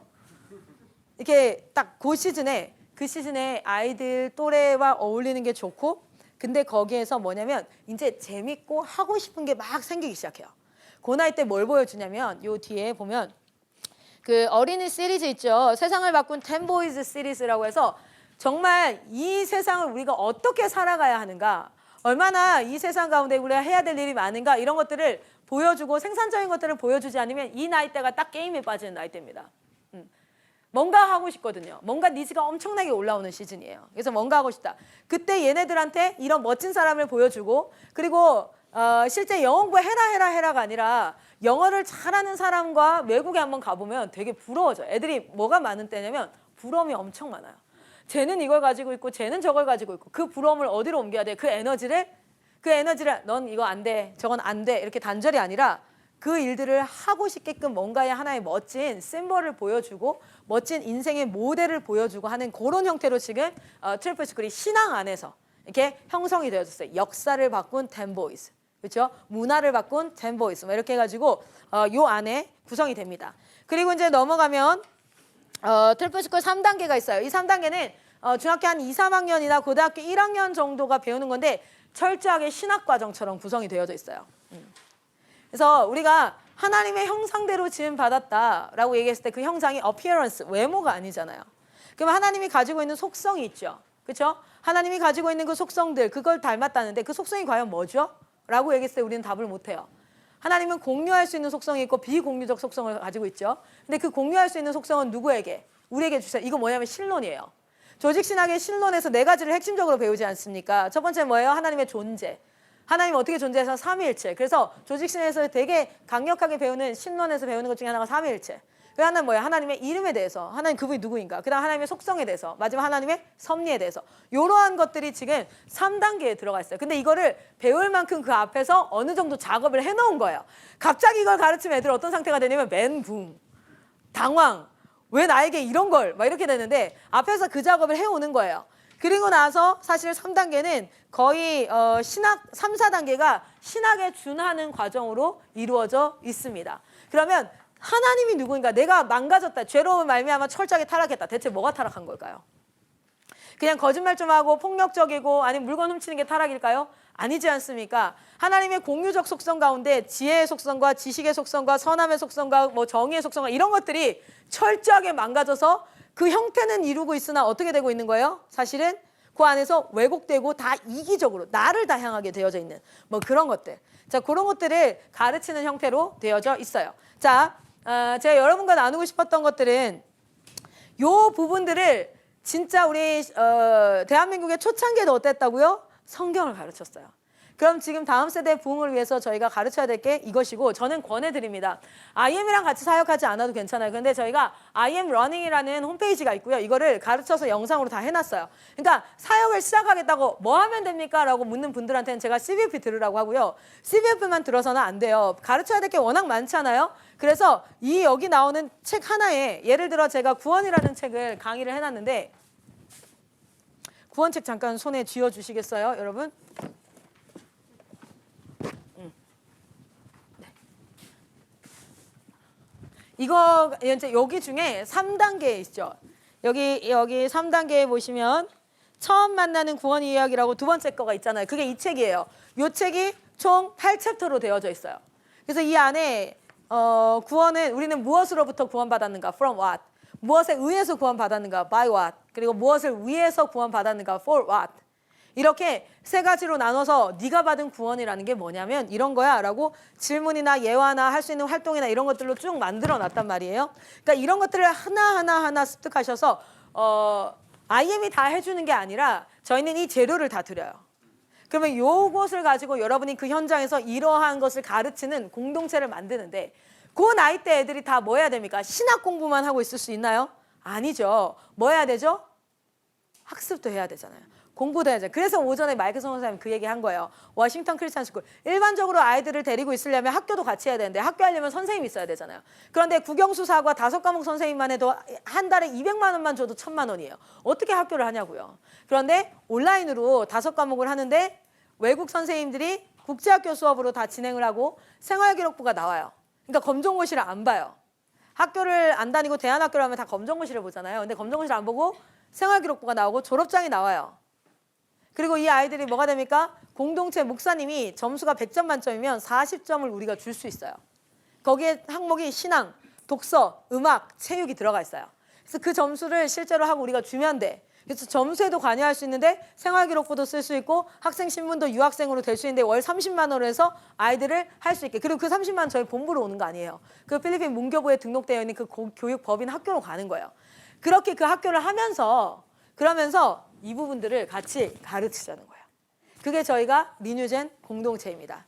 자, 여기까지 좀 이해가 되셨나요? 네, 그러면 우리 그 다음 스텝으로 한번 넘어가 보도록 하겠습니다. 자, 네. 일단은 리뉴젠 공동체에 대해서 같이 한번 이야기를 나눠보도록 할게요. 저희가 IM 한국 본부입니다. 저는 한국 본부의 대표로 있고요. 한국 본부는 그 IM 선교회는 이 선교회는 대한예수교 장로교회 백석 대신에 대표가 조재영, 어색하죠 이름이. 마이클 선교사님이세요. 마이클 선교사님 한국 이름이 조재영이에요. 거기 대표로 되어져 있고 그 IM 선교회는 한국 본부, 미국 지부, 인도 지부, 중국 지부, 필리핀 지부 이렇게 각 지부가 있어요.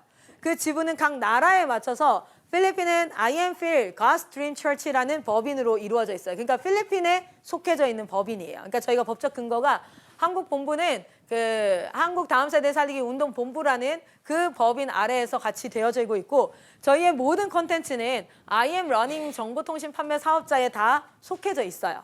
그래서 불법으로 되어져 있는 게 하나도 없다라는 거 말씀드리는 거고 저희가 책도 출판 사업자가 따로 있어서 저희 남편이에요. 저희 남편이 출판 사업 대표로 있고 거기에서 사역을 다 하고 있어요. 그리고 이거는 곧 넘길 거예요. 제자들에게 넘길 겁니다. 자, 어쨌든 마지막 시대 한 사람을 전인격 전인생 전방향 선교사로 세워가기 위해서는 건강한 컨텐츠와 그리고 그것을 훈련할 수 있는 공동체가 있어야겠다. 거기에 헌신해서 저는 여기 살아요.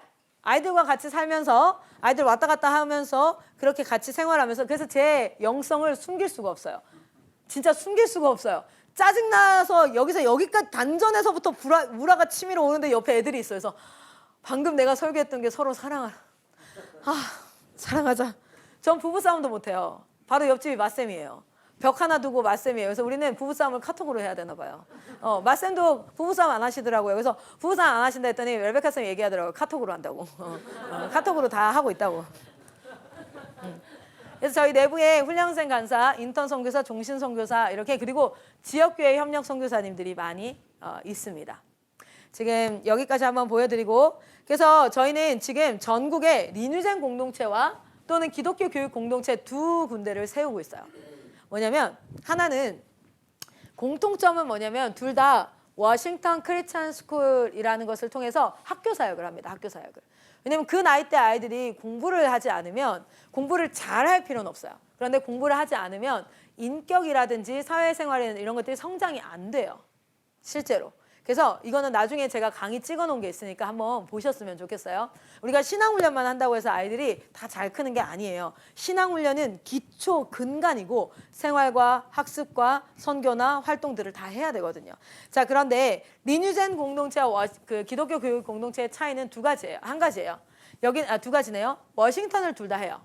그런데 여기는 워싱턴만 하고 나머지의 그 해야 될 훈련들 있죠. 신앙이나 생활이나 이런 것들은 우리 교회가 알아서 하겠다. 컨텐츠나 이런 것들도 다 알아서 하겠다. 이미 잘하고 계시는 분들 많으시거든요. 근데 무조건 다 이렇게 하라고 하는 게 아니라 기독교육 공동체. 근데 리뉴젠 공동체는 제가 방금 얘기했던 이런 부분 있죠. 이런 커리큘럼과 컨텐츠가 워싱턴 제외하고 이런 커리큘럼도 다 저희랑 동일하게 하시는 거예요. 그래서 이 책을 가지고 신앙은 훈련을 시키고 3C 공동체 영성 훈련이라고 해서 그 아이들 생활 훈련 시키는 거 있죠. 그런 파트들도 저희가 다 컨텐츠로 커리큘럼으로 제공을 해요. 우리는 그런 거를 잘 모르겠습니다 하면은 저희랑 같이 이제 온라인 시스템을 하는 거고, 우리는 워싱턴만, 왜냐면 전국에 사역을 잘하는 팀들 많거든요. 그러면 법적인 보호만이 필요하다. 그리고 아이들 생활 기록부 주고 이런 거 필요하다. 그것만 하는 팀이 있고, 리뉴젠 공동체로서 홀리 트리니티 시스템을 하고, 그리고 저희 팀은 어떤 팀이냐면 아까 얘기했던 것처럼 우리 공동체를 세워요. 먼저는 여기서 한다 그러면 여기서 세워요. 거기에 전국 리뉴젠 공동체가 함께 가서 같이 세웁니다. 같이 세우고 나면 뭘 요구해요? 뭘 요구하냐면 여러분들도 가셔야 됩니다. 이걸 요구해요. 그래서 지금도 오늘도 부산팀, 본부팀이 부산팀을 세웠거든요. 부산팀이 어디 갈까요? 김해팀을 세우러 출발을 해요. 그러니까 교회와 교회의 선을 넘어서 서로 세워서 꿈은 뭐냐면 10년 만에 우리가 300개의 공동체를 세우고, 리뉴젠 공동체들은 토요일마다 교회를 다니면서 뭐 합니까? 그 교회 중고등부 없는 교회에다가 중고등부를 세우고 사역을 시켜요. 저희 아이들은. 자, 그래서 1차 공동체로 우리가 세워지면 2차로 다른 곳을 세우고, 그 다음은 뭐냐면 그 팀도 컨텐츠를 개발하는 거예요. 그 팀도 컨텐츠를 개발해서 다른 사람들이 사역할 수 있도록 주는 거. 저희 보일러 돌아가는 것 같아요. 바닥이 너무 따뜻해요. 네네. 이 정도 따뜻함이면 아무리 강의를 잘해도 좋을 것 같아. 저는 강의를 잘하니까. 그런데 제 잘못은 아닌 것 같고 여러분 잘못인 것 같아요. 아니면 보일러 잘못인 것 같아요. 보일러가 뜨끈뜨끈하고. 자, 그래서 그리고 이제 4가지 핵심 사역인데, 저희는 첫 번째는 뭐 합니까? 캠프 사역 해야 돼요. 캠프 사역. 리뉴젠 팀들은 무조건 캠프 사역을 시켜요. 두 번째는 뭐 합니까? 선교. 무조건 선교 같이 사역을 하고요. 뭐 이런 여러 가지 핵심 사역이 있습니다. 자, 가봅시다. 형태는 이렇게 하고 있습니다. 홈스쿨링으로도 할 수 있어요. 이 재료를 가지고 저희가 제공하는 온라인 재료들 있죠. 그걸 가지고 홈스쿨을 할 수도 있어요. 그리고 그 재료를 가지고 방과후 학교를 할 수도 있고요. 그 재료를 가지고 국제학교를 하는데 통학형으로 할 수도 있고 기숙형으로 할 수도 있어요. 지금 여러분 사역을 하시겠다 그러면 그걸 생각해 보셔야 돼요. 뭐가 가장 적절한가? 어떤 팀은 홈스쿨링으로 해서 우리 집부터 시작하겠습니다. 왜냐면 나머지 사람들이 안 하겠대. 그런데 여러분 그래도 이 사역 해야겠다는 거예요. 그래서 홈스쿨링으로 시작해서 다른 사람들을 영입을 해가지고 하겠습니다. 그래서 나중에 국제학교로 가겠습니다 하는 팀도 있고요. 저희는 방과후 학교부터 먼저 시작할게요. 왜냐면 학교를 그만두기가 참 쉽지 않아 하고 있습니다. 그런 팀들은 방과후 학교를 한다든지. 그리고 기숙까지 하려고 그러면 밤에까지 같이 자야 되는데 사역 인력이 많이 없습니다. 그러면 통학부터 시작을 한다든지. 이 4가지 먼저 생각을 한번 해보셔요. 자, 그래서 지금 온라인 컨텐츠가 이렇게 있다. 자, 아까 보셨던 트리플 스쿨 책에 있는 컨텐츠가 어디에 이제 나와져 있냐면, 자, 네. 여기 들어오면 위에 홈페이지에 이렇게 다 써 있죠. 이렇게 있는데 이제 트리플 스쿨 들어가면 아까 거기 나와 있던 책들이 이렇게 강의로 다 나와져 있어요. 그래서 요 안에서 선택해서 듣고 그거를 그대로 가르치기도 하고요. 듣고 가르쳐도 되고, 아니면 그냥 이걸 그대로 애들한테, 여러분 아이들 수학 공부할 때 어떻게 해요? 메가스터디 가서 찍혀진 수학 강의를 보고 자기가 공부하잖아요. 그렇게 그냥 아이들이 보게끔도 하고 있어요. 실제로 그렇게 지금 저희 본부 선교사님 자녀들은요, 이거를 그냥 바로 인터넷으로 그냥 보고 자기가 스스로 공부를 해요. 수학도 스스로 공부하거든요. 영어도 스스로 공부하거든요. 이것도 그렇게 할 수 있어요. 그렇게 해서 하고, 그리고 이제 요 위에 보면은 뭐 이제 학습 과정도 어떤 팀들은 검정고시가 필요할 수도 있잖아요. 이걸 함에도 불구하고 검정고시가 필요한 팀이 있어요. 그래서 그런 팀들은 여기 들어와서 공부해서 할 수 있도록 이렇게 다 되어져 있습니다. 그리고 이제 프라이빗이라고 되어 있는 건 다 무료예요. 뭐 영단속도 있고요. 영어 과정도 추가로 나와져 있고 문법도 애들 그래머 가르칠 때도 여기에 그래머로 이렇게 나와져 있어요. 그래서 여러분 IM의 컨텐츠가 어디에 있습니까 하면 두 군데 있어요. 하나는 이 홈페이지, IM 러닝 홈페이지. 리니쌤, IM 러닝 홈페이지 주소 그 창에다 한번 올려주세요. 그거랑 유튜브에 들어가시면 IM 선교회 창이 있어요. IM 선교회 거기에서 올라오는 컨텐츠를 가지고 활용을 해서 움직이시면 됩니다. 자, 그래서 트리플스쿨. 트리플스쿨의 핵심은 이거예요. 제자 양육을 한다. 무슨 뜻이냐면 내가 오늘 가르치면 이 아이가 이거 끝나고 나면 똑같이 얘도 가르치게 하는 게 목표예요. 근데 이거를 안 하고 하면 이거 안 하고 하면은 사실은 공동체가 힘있게 가기가 어려워요. 나중에 여기 만약에 우리 집사님이 사역을 딱 시작하시잖아요. 그러면 집사님이 처음에는 혼자 하잖아요. 중소기업 어때요? 스타트업 혼자 다 해야 되잖아요. 근데 그게 10년 간다고 생각해 보세요. 시작할 수 있으시겠어요? 못해요. 그런데 1년은 할 수 있잖아요. 근데 그 1년 동안 뭐 해야 돼요? 다음에 할 때는 나랑 똑같이 가르칠 수 있는 애를 만들어내는 게 내 목표여야 된다고요. 제가 주일학교 강의도 꽤 많이 다녔거든요. 주일학교 교사 선생님들 강의를 많이 다녔는데 물어봤어요. 몇 년 하셨냐고. 한 20년 했다 그러고 10년 했다 그러고 짧은 분들이 7, 8년이더라고요. 근데 제가 다시 물어봤어요. 당신이 1년 사역하고 나서 그 다음에 공과를 들어갈 때 또 혼자 들어가셨냐? 아니면 작년에 당신한테 배운 학생이 반을 하나 만들어서 야 새로운 애들 네가 맡아. 그리고 나서 걔를 나한테 넘기는겨? 그렇게 했냐고. 그랬더니 그냥 제가 혼자 했죠. 라고 얘기하는 거예요. 그러면 안 된다. 그러면 안 된다. 그러면 1년 뒤에 생각을 해봐라. 모든 걸 내가 다 해야 되는데 그걸 10년 한다 그러면 난 못한다. 근데 제가 1년 사역하고 2년 사역하니까 뭐합니까? 나와 똑같이 할 수 있는 애들이 조금씩 생기는 거예요. 그렇게 하다 보면 이 사역이 더 힘이 있어져요. 그러니까 여러분 이거 사역 시작하시려면 무조건 애들 일시켜야 돼요. 무조건 애들 동원해야 돼요. 자, 그래서 제자 양육이 핵심이다. 자, 그러면 제자 양육 어떻게 하냐? 온라인으로 애들 가르치고 사역의 현장에서 애들을 이제 돌려주면 돼요. 너네도 이거 해봐야 된다. 애들 묶어가지고 너가 이거 해야 돼. 너가 해. 근데 이 분위기를 어디서 만드냐? 갑자기 목사님 와가지고 야 네가 이거 가르쳐야 돼. 그럼 애들이 네 알겠습니다. 가르치겠습니다. 이래요? 안 한다고요. 그래서 캠프 보내는 거예요. 캠프 보내면 애들 파송할 때요. 막 애들 불타올라요. 뭐 하는 줄 아세요? 내가 막 가르치겠대. 근데 그걸 잘 받아낼 수 있어야 돼요. 잘 받아내서 진짜 가르치게 하면 되거든요. 자, 그래서 아이들 트리플스쿨 가르칠 때 세 가지 형태로 가르쳐요. 발표를 시키고요. 그리고 실제로 가르쳐 보게 해요. 근데 앞에 서는 거 좋아하는 애들은 발표도 좋아하고 가르치는 것도 좋아하는데 혹시 여기서 앞에 서는 거 되게 좀 힘들어하는 사람 있어요? 꼭 한 명씩은 있던데 여기 같은데요? 잘하시나 봐요. 여긴 또 잘하세요? 워낙 잘하시나요? 그 잘 못하는 사람 있어요. 그 앞에 서는 거를 너무 힘들어하는 분들은 어떻게 하냐면 저희가 만들라 그래요. 이거 여기 구원책을 아이들한테 배우고요. 어떤 애들이 이거 가르치지만 여기 뒤에 활동들이 있거든요. 게임 같은 거. 그건 누가 만들었게요? 제 머리에서 나온 게 아니에요. 제가 가르쳤던 학생들이랑 같이 얘기해서 걔네들 머리에서 나온 거예요. 그렇게 해서 컨텐츠를 만들게 해주는 거예요. 그랬을 때 자기가 배운 거를 가장 정확하게 이해를 하지 않겠습니까? 그래서 그 사역의 현장으로 아이들을 넣습니다. 그리고 생활훈련 같은 경우에는 이렇게 과정이 4과정으로 구성이 되어져 있어요. 그래서 요거를 하나하나 가르치는데 이게 다 수업으로 들어간다 생각하시면 돼요. 우리가 청소하는 거를 수업으로 가르치지 않거든요. 근데 여러분 그거 가르쳐야 돼요. 빨래하는 거 애들 가르쳐야 돼요. 내가 18살에 우리 공동체 처음 들어왔는데 세탁기를 못 돌린대요. 그래서 내가 등신이냐고 세제 넣고 버튼 하나만 누르면 세탁기가 돌아간다고. 넌 아직도 이걸 못했냐고. 막 이런 얘기를 하는데 왜 그래요? 엄마 아빠가 다 해주니까. 그건 뭐 만드는 거냐면 애들 등신 만들고 바보 만드는 거예요. 왕자님 공주님 만들면요. 여러분 두 왕자님과 공주님이 만나서 결혼하면 누가 시중을 들어야 되는 거예요 대체. 그러니까 이혼하는 거예요. 진짜. 그러니까 조금만 힘들면 막 갈라지고 이렇게 하는 거잖아요. 그래서 제가 이거 다 손톱 깎는 거부터 시작해가지고 양치질하는 거, 뭐 하는 거, 싸그리 진짜 몸 관리하는 것들, 뭐 이런 것들 다 가르치는 훈련이 우리 안에 사실은 있어야 된다는 거. 자, 그래서 뭐 이것 인사하는 거, 아이 컨택하는 거, 대답하는 거, 복명보창. 이 복명보창이 남자 훈련하는데 굉장히 중요한데 군대 가서도 하잖아요. 근데 그런 개념보다는 남자애들 훈련할 때 핵심적으로 제가 하는 게 이거예요. 항상 하는 말이 있어요. 네가 그런 말을 했을 때 상대가 어떤 마음일 것 같아? 계속 공감 훈련 가르치는 거 계속 연습하거든요. 기본적으로 여자애들이 공감 능력이 좀 뛰어난 편이에요. 상대가 이렇게 느낄 것 같다. 지레 짐작하는 걸 잘해요. 근데 남자애들은 그런 거를 좀 못하는 편에 속해요. 그래서 남자애들 가르칠 때는 그거 하는 것과 그거에서 되게 중요한 것 중에 하나가 이런 거예요. 자기가 하고 싶은 대로 이해하고 싶은 대로 이해를 해요, 사람은.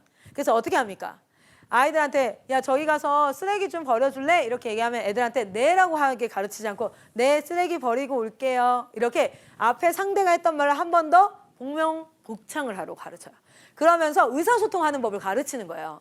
그거를 하면 얘네가 진짜 어쨌든 여러분이 학생인 것처럼 제가 교육을 하기 시작했어요. 자, 그래서 기본 태도 훈련, 공동체 정신 훈련, 청소 훈련, 분리수거하는 것도 다 가르칩니다. 그래서 제가 얘기하거든요.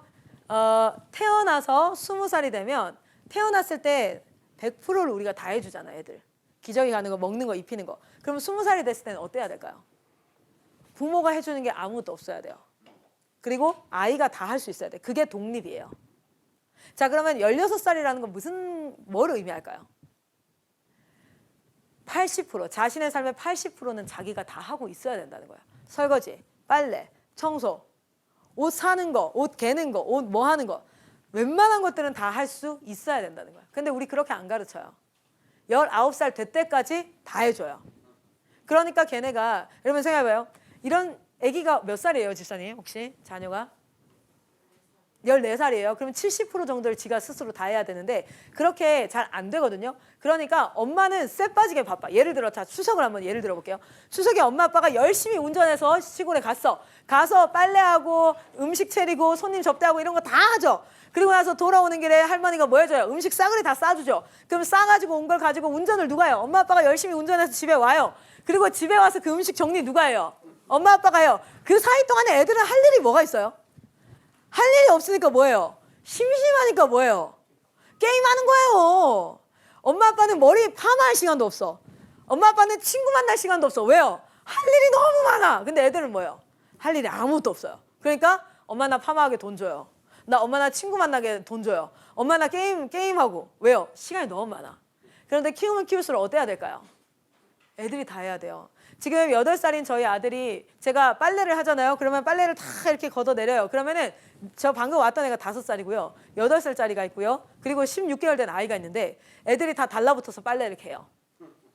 저는 예상컨대 1, 2년 내로는 제가 1, 2년 후에는 빨래는 제가 손 안 대도 될 것 같아요. 왜냐면 지금 세탁기 돌리는 거 가르치고 있어요. 5살짜리한테. 의자 갖다 놓고 세탁기 여러분 알아요? 5살짜리가 할 수 있다니까요. 컵에다가 요만큼 넣어가지고 부어가지고 넣고 처음에 흘리지. 그런데 그렇게 해서 1년 지나고 6살부터 제가 빨래를 다 한다니까요. 8살짜리가 빨래 세탁기 돌려요. 그리고 개요. 어제는 16개월짜리가 토를 했어요. 빨래 이불에다가. 그럼 어떻게 했을까요? 제가 바빠졌을까요? 아니에요. 첫째가 물티슈로 그거 다 닦아내고 필승아 빨래 돌려야 돼. 그랬더니 아 정말 토하지 않았으면 좋겠다. 아 정말 힘들다. 8살. 아 힘들다. 그러더니 빨래를 갖다 놓고 필승아 근데 그 안에 토한 거 덩어리 있어가지고 거기 버려야 돼. 아 물티슈 어디 있어요? 이렇게 해서 아 힘들다. 잘 안 어지러요. 왠지 아세요? 청소하기가 너무 힘드니까 어질질 않아요. 그래서 막 장난감 갖다 놓고 놀고 있으면 필립이 둘째가 막 놀고 있으면 첫째가 이래요. 정리해야 돼. 다 놀고 정리해. 그러면 둘째는 막 이렇게 놀아. 근데 이제 둘째도 서서히 아 빨래가 많다. 어제 빨래가 내려. 아 빨래가 걔도 안 되네. 네 했어요. 어제 네가 밖에서 노느라 2번 갈아입어서 그래. 여러분 봐봐요. 엄마들은 그거 보면은 빨래할 게 많은데 애들이 그런 생각을 해야 된다고요. 애들한테 얘기해보세요. 14살짜리 애한테 야 내가 너 한 달 키우는데 돈이 얼마나 들어간 줄 알아? 이 새끼야! 하면 얘가 알까 모를까요? 몰라요. 근데 잘 봐요. 애한테 중학교 때 용돈을 40만 원을 주세요. 40만 원? 그리고 거기서 집세를 받으세요. 식비를 받으세요. 핸드폰비를 받으세요. 걔한테 진짜 나가는 돈이잖아요. 그리고 학원비를 받으세요. 걔 차비를 받으세요. 그리고 남는 돈에 한 4만 원, 5만 원 되면 돼. 그 너 깎아 사 먹는 돈. 그럼 걔한테 물어봐요. 야 내가 너 한 달 키우는데 얼마나 든지 알아? 알아. 40만 원. 근데 만약에 학원비가 더 추가돼. 그럼 용돈을 어떻게 줘야 되냐면 어머니 통장에서 용돈이 나가지 말고 애 용돈이 65만 원이 되면 돼요. 그럼 애가 뭘 경험할 될까요? 용돈이 들어왔다가 날아가는 걸 경험하는 거예요. 그럼 뭐가 되냐면 너한테 이런 얘기를 할 필요가 없어요. 야, 내가 너 하나 키우는데 얼마나 힘든 줄 알아? 근데 네가 네 입에서 아이덥 70만 원짜리 패딩을 사달라고? 애들은 사달라고 할 수 있어요. 왠지 아세요? 공짜예요. 내 돈이 없어지는 게 아니잖아요.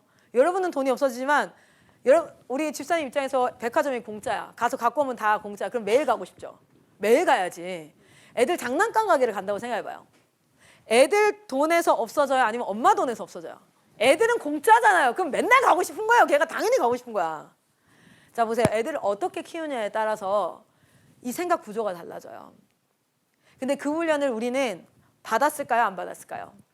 하나도 안 받았어요. 그러니까 내가 받아온 그대로 가르치는데 제가 하나님의 은혜, 이건 정말 15년간 대안학교를 하면서 이 컨텐츠가 만들어졌어요. 재정을 어떻게. 그래서 제가 얘기해요. 중학교의 적절한 용돈은 40에서 한 60 정도 돼요. 상상도 못했죠. 그렇게 줘야 되는 거였구나. 너한테 얼마나 들어가는지를 가르칠 필요가 없어요. 그렇게 되면. 봐봐요. 우리는 이걸 생활력이라고 하거든요. 여자친구한테 꽃다발을 선물하고 싶어. 근데 꽃다발이 10만 원이래요. 그럼 딱 어떤 생각이 드냐면 이게 시세가 계산이 돼요. 국밥이 5천 원인데 꽃다발이 10만 원이야. 야, 국밥 20그릇이구나. 이게 시세가 계산이 된다고요. 애들은 그런 게 없어요. 그냥 갖고 싶으면 가져야 되는 거야. 그게 어떤 대가를 지불하고 얼마나 해야 되는지를 몰라. 그래서 저희 아들한테 제가 한번 표고버섯을 같이 길렀어요. 아이가 7살 됐을 때 이제 용돈을 주기 지금 용돈 돈 많아요. 좀 있으면 맥북 살 수 있을 것 같아요. 맥북을 사고 싶대요. 근데 어쨌든 표고버섯과 콩나물을 길러가지고 그걸 네가 길러서 나한테 팔면 용돈을 제가 콩나물 한 봉지에 1,000원이잖아요. 그렇게 팔고 그리고 표고버섯 실제로 진짜 버섯을 길러가지고 저한테 3,000원으로 팔았었어요.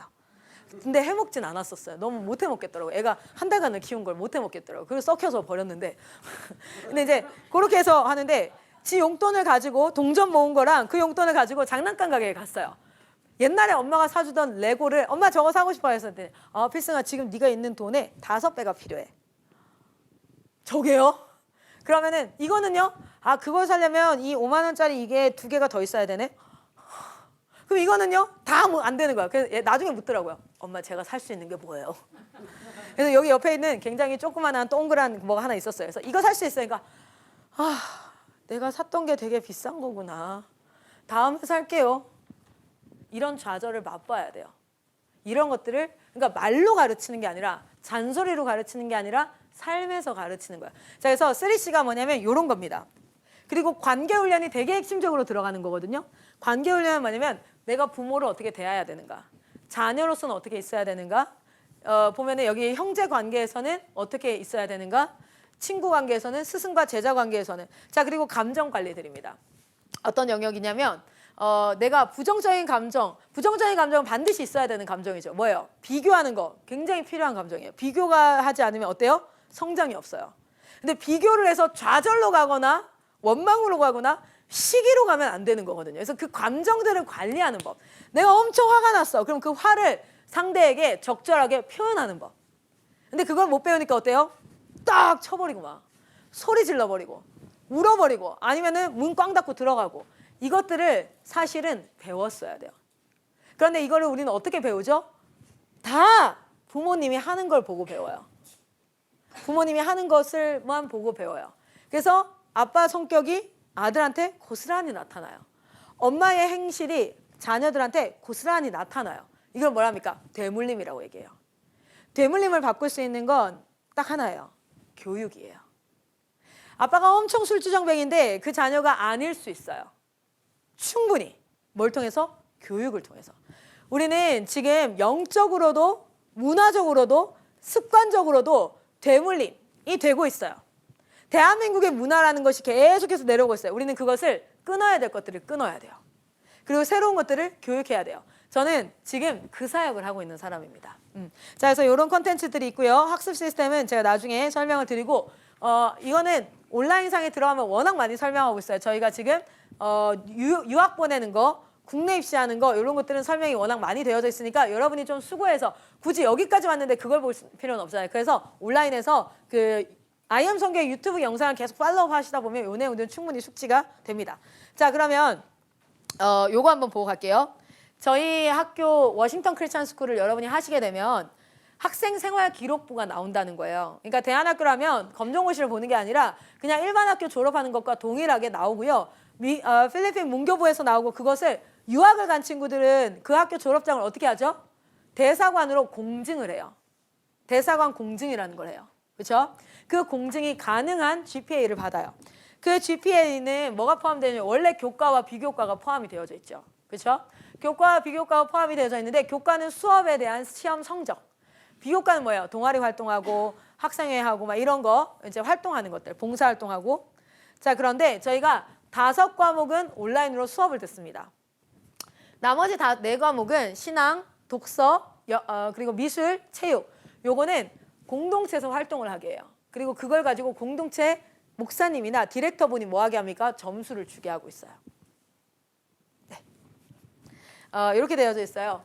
보고서가 있고요. 공동체 팀들이 보고서를 올리면 그 보고서에는 막 점수 기록하는 것도 있고 이렇게 있거든요. 이거 쓰는 법 이런 것들이 어디에 나와 있을까요? CVP에 교육이 되어져 있어요. 그래서 이걸 올리면 여러분이 지금 하는 활동들이 다 생활 기록부에 기록이 되어질 수 있습니다.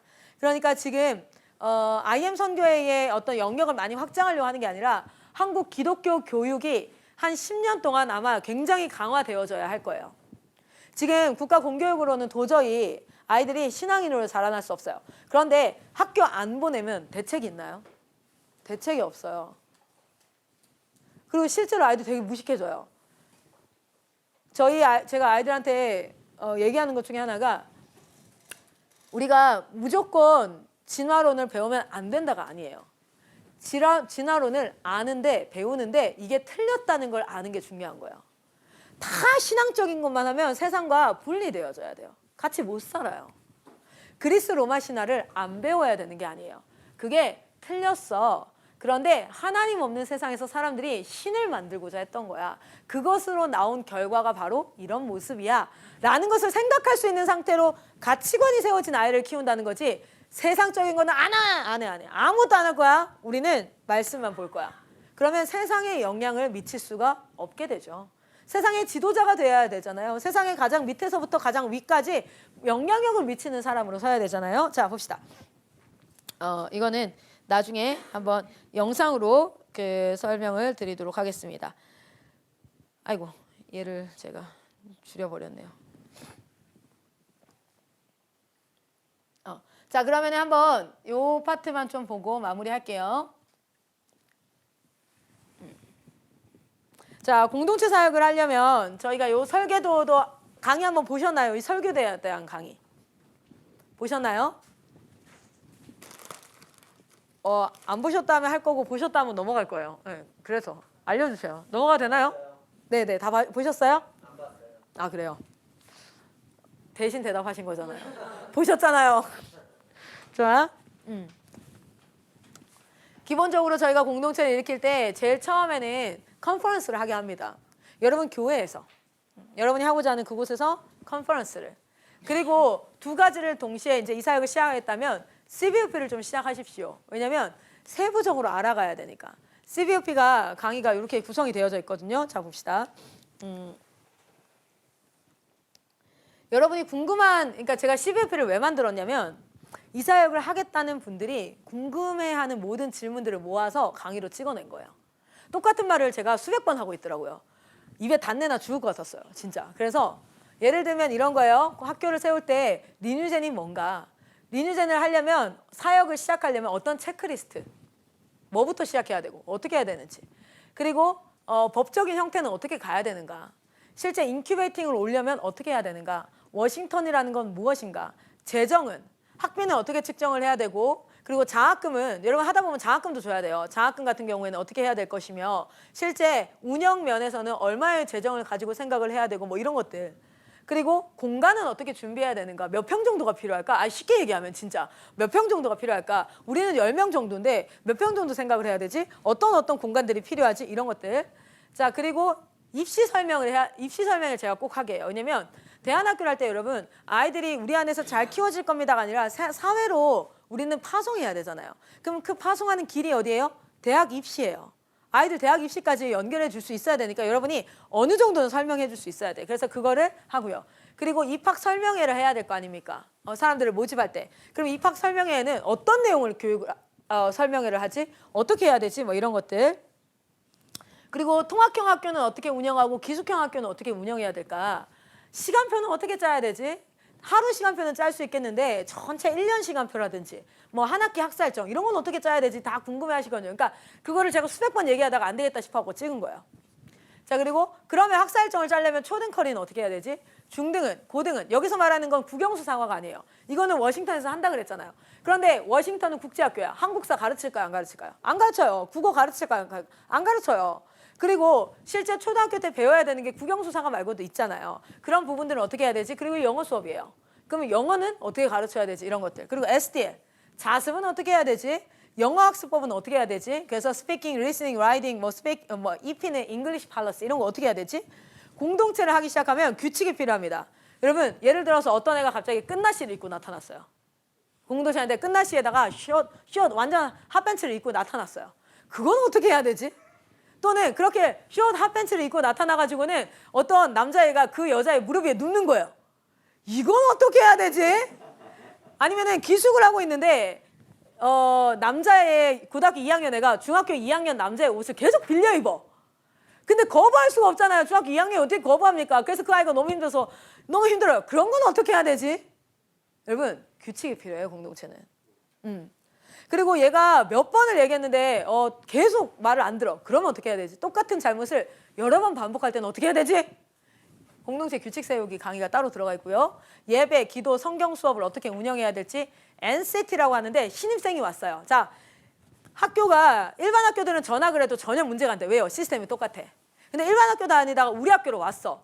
그러면은 우리 학교는 온라인으로 수업 들어요. 그 외의 시간에는 우리가 활동을 했어요. 그런 것들이 있고 부모님들도 이 학교가 어떤지를 잘 몰라. 그러면은 신입생 과정을 따로 하게 돼 있어요.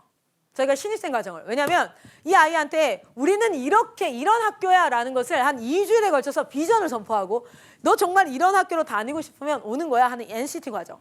신입생 학부모 상담은 어떻게 해야 될까? 저희가 상담할 때 주는 여러 가지 팁들이 있어요. 특별히 한 가지 중에 하나는 절대 학비라고 말하지 마십시오. 왜 그럴까요? 국가에서 그러면 너네는 교습을 하니까 학원이야. 세금 내. 요즘 학파라치들 여러분 어떻게 하는 줄 아세요? 부모인 척 상담을 와요. 전화 와서 그 내용 다 녹음해요. 그리고 신고해요. 그렇게 신고당해요. 그렇게 신고당해서 1차로는 뭘로 재판이 붙을까요? 초중등 교육법이나 학원법 위반으로 재판이 붙어요. 거기서 지잖아요. 그럼 어떻게 될까요? 학원 졌다면 우리는 학원인 거잖아. 그럼 학원이었는데 니네 세금 안 냈지. 학비 다 받았는데 5년이 소급으로 계산되거든요. 세금은 세금 폭탄 맞는 거예요. 그래서 2차 재판이 들어가요. 누구한테? 국세청에서 들어와요. 그래서 우리 서울에 있는 한 대안학교가 40억 그거 받았잖아요. 재판에서. 그래서 그런 것들도 저희가 학부모 상담을 할 때 학비 절대 말하지 마시고 교육 헌금. 여러분 우리가 아이들 교육시켜주고 있죠? 학비에 관련돼서는 어디로 보내고 있습니까? 워싱턴 문교부 등록된 합법적인 공간으로 학비를 내고 있어요. 그 팀은요 다 세금 내요. 필리핀 팀으로 다 세금 냅니다. 그러니까 그건 문제 안 돼. 근데 우리가 받는 건 뭘까요? 아이들 먹고 신앙훈련하고 이런 것들이기 때문에 다음 세대 작정헌금 뭐 이런 식으로 해서 저희가 받게 한다든지 이런 부분들에 있어서 신입생 상담 그리고 학생 상담 아이들 잘 파악해야 됩니다. 아이들이 왜냐면 우린 공동체이기 때문에 한 아이가 딱 들어오잖아요. 그 아이의 영향을 다 받아요. 그래서 얘가 만약에 예를 들어 가출을 했다가 막 핸드폰 사기라든지 요즘에 가출하는 아이들 80%가 다 어때요? 돈을 벌기 위해서 어떻게 합니까? 이건 여러분이 이제 다음 세대 사역을 하셔야 되니까 아셔야 될 거예요. 돈을 벌기 위해서 애들이 요즘에 불법에 엄청 사용되고 있어요. 어떻게 해요? 자기 이름으로 핸드폰을 SK, KT, LG 뭐 알뜰폰으로 다 해. 그거 할부잖아요. 그리고 나서 어떻게 하면 요즘 왕따를 그렇게 시켜요. 다 해서 그 핸드폰 뺏어요. 그리고 그 핸드폰 어떻게 합니까? 자기는 한 대에 대포폰으로 150만씩 팔아. 그럼 얘는 뭐 하는 거예요? 그거 갚는 거예요. 삥을 그렇게 뜯어요. 엄청 지능적이에요. 그리고 조폭들이 어떻게 해요? 그런 사람들이 실제 범죄를 할 때 14살 생일 안 지난 애들을 통해서 그거 하죠. 왜요? 촉법소년. 그렇게 애들 뭐 물건 훔쳐와라, 뭐 해라. 요즘엔 그렇게 왕따를 시키잖아요. 그리고 여자애들은 뭐예요? 신상을 어디에다가 올려? 동성애 사이트라든지 아니면 성매매 사이트에 올려가지고 걔가 한번 가서 몸 팔고 오면 10만 원인데 자기가 5만 원, 너 5만 원 줄게. 그리고 뭐예요? 통장 개설하죠. 국내 통장 개설이 잘 안 되니까 어떻게 합니까? 싱가포르라든지 아시아권에 중국이라든지 이렇게다가 통장 개설해서 그 통장을 대포 통장으로 하면 내가 월 10만 원씩 너한테 줄게. 요즘에는 장난 아니에요. 근데 그걸 알고 있는 애가 한 팀이 실제로 있었더니 공동체에 들어왔어. 잘 훈련받고 있던 애들인데 얘가 야, 한 달에 10만 원씩 따박따박 용돈 받을 수 있어. 네 이름으로 통장 하나 만들면 돼. 여러분 안 넘어가는 애가 누가 있을까요? 실제 저희 학교 졸업생 중에 하나도 대포 통장을 준 혐의로 한 달에 50만 원씩 준다 해가지고. 근데 돈도 안 줘요. 그리고 심지어. 그래서 걔가 걸렸어요. 초범이라서 500만 원 선고받았어요. 벌금 500만 원. 걔네 엄마가 그 500만 원 갚고 얼마나 가슴을 쳤는지 몰라요. 근데 어떻게 해요? 대학교 1학년을 들어갔는데 그 대학교에 친구가 알려줬대요. 친구가 알선했대요. 요즘에 나이트가 아니라 어디죠? 클럽에서 기본적인 코카인이라든지 이런 마약들, 담배처럼 쉽게 하는 것들. 청소년 지금 마약 노출률이 10%가 넘어갔죠?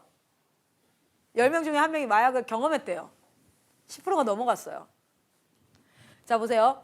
그래서 신입생들 학생 상담하고 했을 때 이런 아이들은 어떻게 분류를 하고 이런 부분들이 굉장히 필요합니다.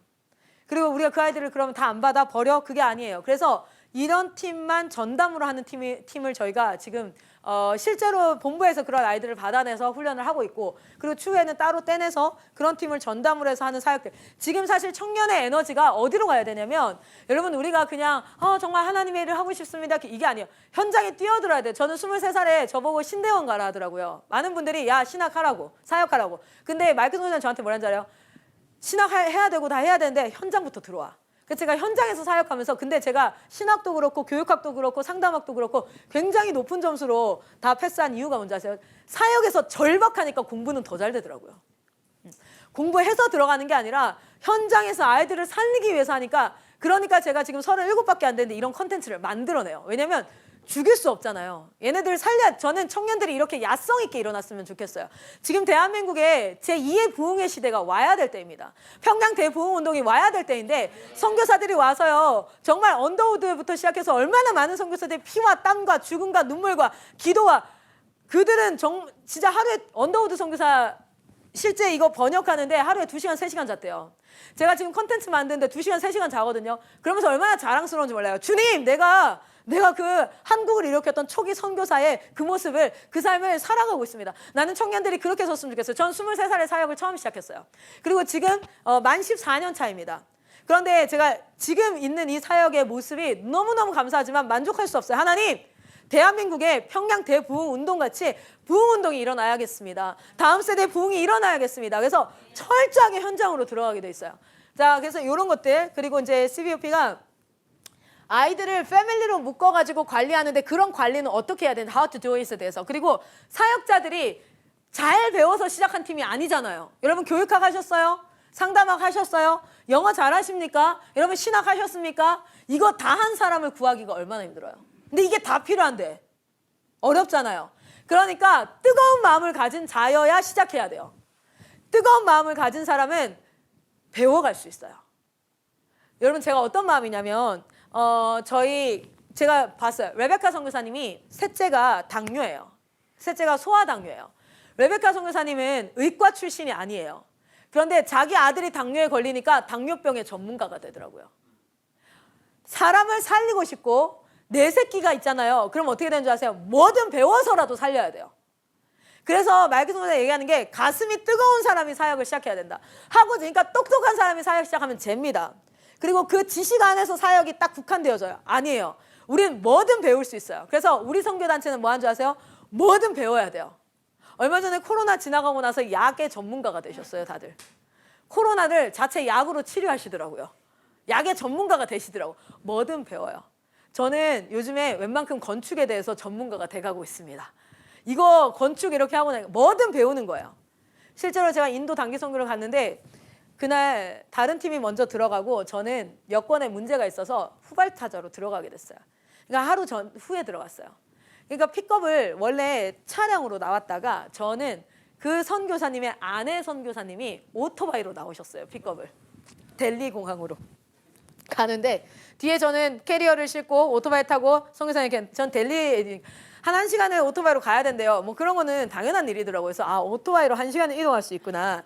막 가는데 갑자기 얘가 탈캉 왕왕왕왕왕 빵 이러는 거여서 섰어요. 길 한가운데서 오토바이가 터졌어요. 그런데 진짜 깜짝 놀란 게 뭔지 아세요?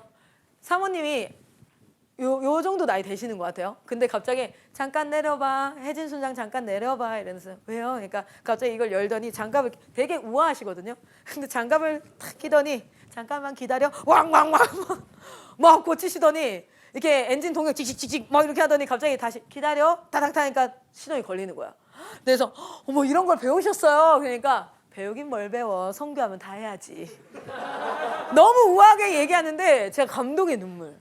그렇지. 사람 살리려면 내가 할 줄 알고 할 줄 못하고가 중요하지 않지. 뭐든 배우는 자세가 필요하지.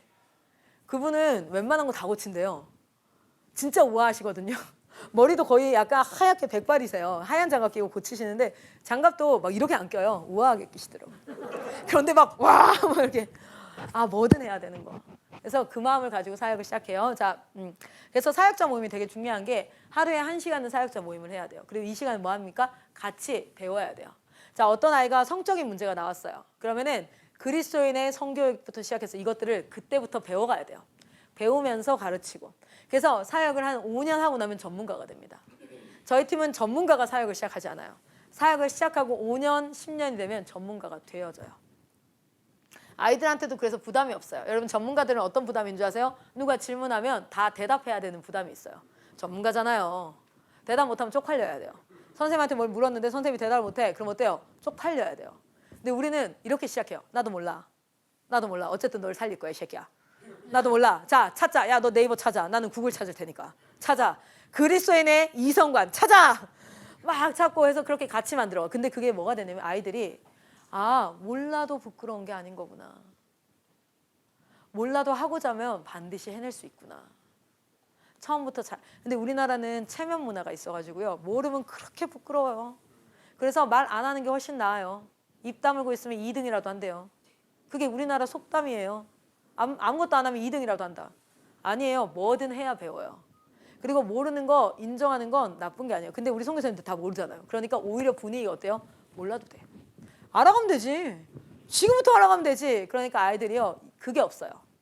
질문을 하고 내가 틀리는 거에 대한 부담감이 없어야 돼요. 그걸 깨는데 저도 지금도 깨가고 있어요. 왜냐면 선교사님들이 안 깨져요. 다 알아야 되는 거니까 내가 모르면 섣불리 덤비질 않아요. 해야 되는데. 하면 배우는데. 자, 그래서 사역자 모임, 그 다음 다책부, 부모님들 어떻게 다뤄야 될지. 여러분 부모님들이요. 여러분 보내고 나자부터는 내 아이가 학원 보내듯이 생각을 해요. 그게 아니라 부모님들이 이 사역에 동참이 돼서 이게 아니잖아요. 여러분 하나님이 자녀 교육을 누구에게 명령하셨습니까? 목사님에게 명령하지 않았잖아요. 맞아요. 부모에게 내 자녀를 가르쳐라. 근데 그걸 마치 목사님 일이고 선생님 일인 것처럼 넘긴다고요. 그게 아니라 부모님이 할 수 있게 해주셔야 돼요. 그래서 부모 교육이 들어갑니다. 그리고 특강 들어가고. 여기 앞에는 저희 홀리 트리니티 시스템, 아까 그 트리플 스쿨이라든지 이런 것들을 맛보기 강의로 들어가 있고, 그리고 전체 메커니즘 같은 것들이 들어가 있으니까, 그래서 제가 뭔 얘기를 하는 거냐면 딱 처음 사역 시작하면 CVOP를 꼭 하게 해요. 그러니까 궁금한 것들을 질문하기 전에 일단 CVOP를 1차 해결을 하고, 그거 하면서 궁금한 것들을 기록해놓고 이제 그때부터 컨설팅이 시작되는 거예요. 자, 그리고 부모님들은 부모학교를 하셔야 돼요. 부모님들. 자, 그리고 아이들을 고비 캠프하고 워싱턴 크리스찬 스쿨 등록하고, 그리고 인큐베이팅을 옵니다. 오늘 인큐베이팅 안내를 좀 할 거고요. 그리고 우리 아이들은 유학생이기 때문에 계속해서 무빙 클래스를 좀 나가게 되어져 있어요. 그래서 무빙 클래스, 그리고 이제 린주젠 자체 사역으로 이어져 가는 형태. 자,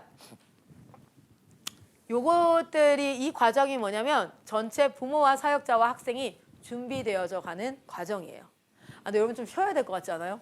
왜냐면 여러분들도 힘들고 나도 힘들고, 여러분은 제가 너무 안타까워요. 차라리 우리 애들은 이제 이런 느낌으로 자거든요. 아, 듣기 싫은데.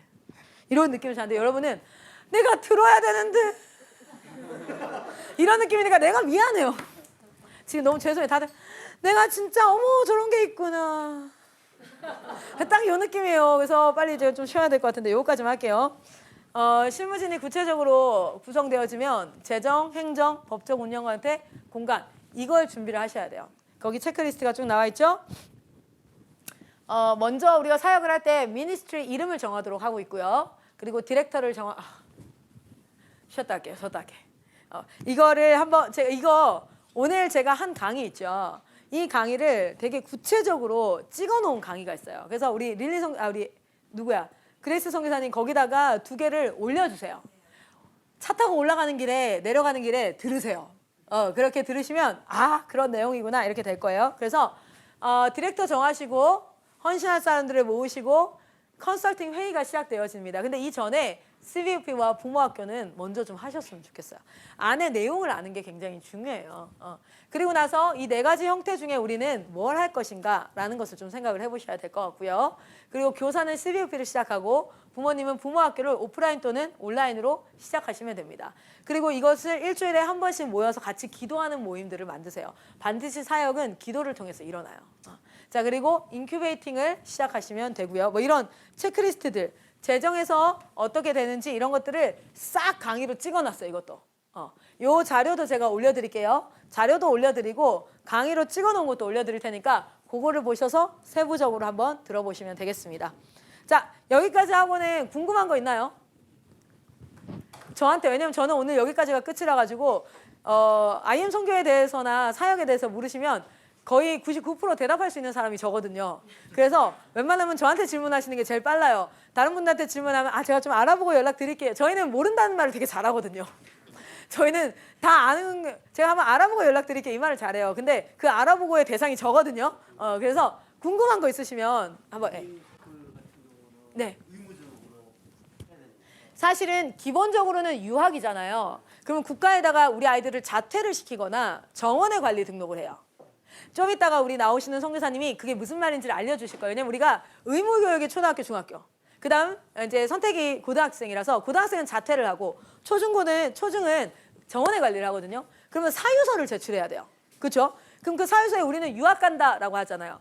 그러면 어떤 학교는 알았어 이렇게만 하기도 하고 어떤 학교는 뭐 할까요? 출입국 기록 그거를 달라 그래요. 네. 그리고 실제로 유학생으로 국내 입시를 할 때, 해외 입시를 할 때는 상관이 없는데 국내 입시를 할 때는 해외 생활 기록부와 함께 출입국 언제 나갔고 언제 들어왔는지 그거를 제출하라 그래요. 자, 그래서 의무는 아니지만 가는 게 훨씬 낫죠. 그리고 실제 저희는 선교 사역을 위해서 의무화하고 있어요. 예외 조건이 있는데 초등학생. 너무 어린데 2달씩 어떻게 떨어져요, 엄마를. 그런 친구들은 국내에서 쭉 하다가 한 6학년 정도 됐을 때부터 나가도 되고요. 네네. 그리고 재정 상황이 너무 어렵다 그러면 굳이 1년에 2번을 안 나가고 뭐 1번을 나간다든지 이렇게 하고. 그래서 제가 공동체에다가 부탁드리는 건 첫 번째 입학금을 꼭 받으세요. 그 입학금을 받아서 학교에 장학금으로 비축해뒀다가 어떤 아이가 가야 되는데 재정이 없는 친구들은 좀 학교 장학금을 주면 너무 좋겠고, 목사님들이 해주셨으면 좋겠는 역할이 다음 세대 헌금과 장학금을 좀 많이 모아서 그런 친구들이 갈 수 있게 해주셨으면 좋겠어요. 왜냐하면 이걸 안 갔을 경우에는 사실은 아이들에게 피해가 있을 수 있기 때문에 완전 의무는 아닙니다. 그래서 조율이 가능해요. 초등학생들 같은 경우. 그런데 중학교 3학년 이후부터는 웬만하면 가야 돼요. 왜냐면 기본적으로 입시에 중학교 3학년, 고등학교 1학년, 2학년, 3학년 요 4학년 정도가 입시에 다 들어가게 돼 있어요. 그렇기 때문에 답변이 되셨죠? 네네. 또 질문 있으세요? 제가 오늘 강의한 내용 아니더라도 그냥 올 때부터 궁금했던 거 다 얘기하시면 제가 답변을 제일 잘해요. 교만하네요. 네.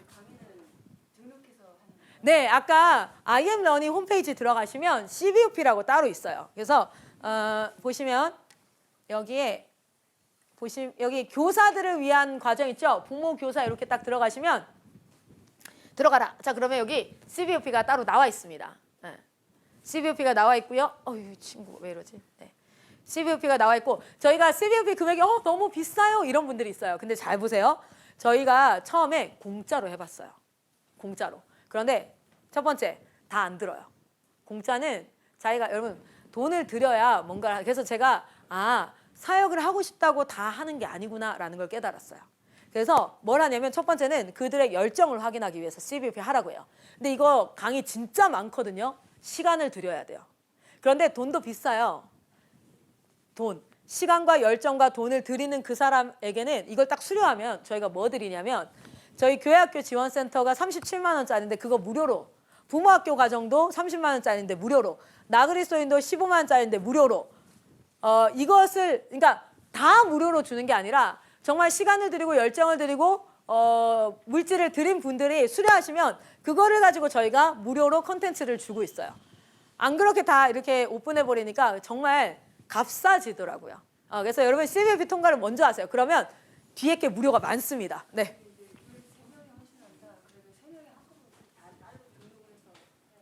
네, 기본적으로는 개별당 이게 되어져 있어요. 그래야 그 분에게 저희가 무료로 강의를 제공하는 거기 때문에. 그런데 어쨌든 그 공동체에서 한 명만이라도 수료를 하면, 그리고 공동체를 세우면 대표 아이디라는 걸 줘요. 그 공동체를 위해서. 그 공동체는 대표 아이디에 따라서 무료로 들을 수 있는 걸 또 들을 수도 있어요. 그런데 CVOP는 하실 선교사들은 다 따로 하셔야 돼요. 개별로 되어져 있어요. 자, 또 질문 있으신가요? 네. 워싱턴 스쿨과 상관없이 있는 컨텐츠 저희가 이용할 수 있는 거 가지고 해도 되고요. 워싱턴에서 ESL 과정을 온라인 수업으로 해줘요. 6시부터 8시까지 1시간에 40분 정도 하거든요. 그래서 영어 과정을 해줘요. 방과후 학교 아이들을 위해서. 네네네네. 네네네네. 그렇게 해주고 있어요. 근데 그걸 하셔도 되고 방과후 학교는 안 하셔도 괜찮아요. 네, 잠시만요. 사랑쌤, 그때 만들었던 거 워싱턴 그것도 한번 올려주세요. 네. 온택 영어는 이쪽 홈페이지에 들어오면 여기 온택 회화라고 들어와 있죠. 네, 여기에다가 클릭해서 들어가시면 여기 막 공지가 올라와 있네요. 잠시만요. 여기에서 온택 잉글리시 소개도 있고 수강 신청하는 방법이 여기에 있어요. 이렇게 홈페이지에 들어오셔서 내가 신규생으로 수강을 신청하겠습니다. 로그인을 해야 되는데 제가 로그인이 안 돼 있어서 제가 로그인을 회원가입을 하시면 수강 신청을 하실 수 있어요. 네, 그래서 온택 회화를 하셔도 괜찮아요. 저희가 온택이라는 말이 붙으면 실시간이에요. 그래서 화상 영어인데 월화목금 한 타임에 40분씩 하는데 4만 원이고요. 이분들은 누구냐면 필리핀의 마이크 종사님이 제자로 키웠던 엔츠 신학교 학생들이에요. 그들이 제 정도 벌면서 필리핀 학생들이 신학생 비용 내기 진짜 힘들거든요. 그런데 그들이 영어를 해요. 그리고 하나님 얼마나 사랑하겠어요? 그 사람들이 영어 수업을 해줘요. 그럼 우리가 그들은 우리 때문에 재정을 창출해서 자체 사역을 또 할 수 있고 우리는 또 영어를 배울 수 있어서 너무 좋고 그렇게 해서 하는 게 온택이니까 온택은 많이 해주셨으면 좋겠어요. 네, 또 질문 있으세요? 방과후 운영을 어떻게 해요? 방과후 운영 같은 경우에는 여기 있는 재료들을 가지고 구성을 하셔야 돼요. 그래서 제가 그 재료가 뭔지를 아는 게 중요하다고 얘기하는 게 방과후를 한다고 딱 생각을 해보세요. 그 CVOP에 가면 학사 일정 그 강의가 아까 있었잖아요. 거기에서 제일 먼저 세팅하라고 하는 게 뭐냐면 몇 시에 시작해서 몇 시에 끝날까를 생각을 해보셔야 돼요. 자, 방과후 학교를 한다. 그럼 예를 들어서 내가 4시부터 8시까지 하겠다. 어떤 팀은 3시부터 6시까지 하겠다. 학교 끝나는 시간이 있을 거 아니에요. 그러면 그 시간이 총 3시간이다. 방과후 학교를 3시간 운영을 할 거면 그중에 1시간은 밥을 먹는다 치면 2시간이네. 그럼 그 2시간을 뭐를 하면 좋을까?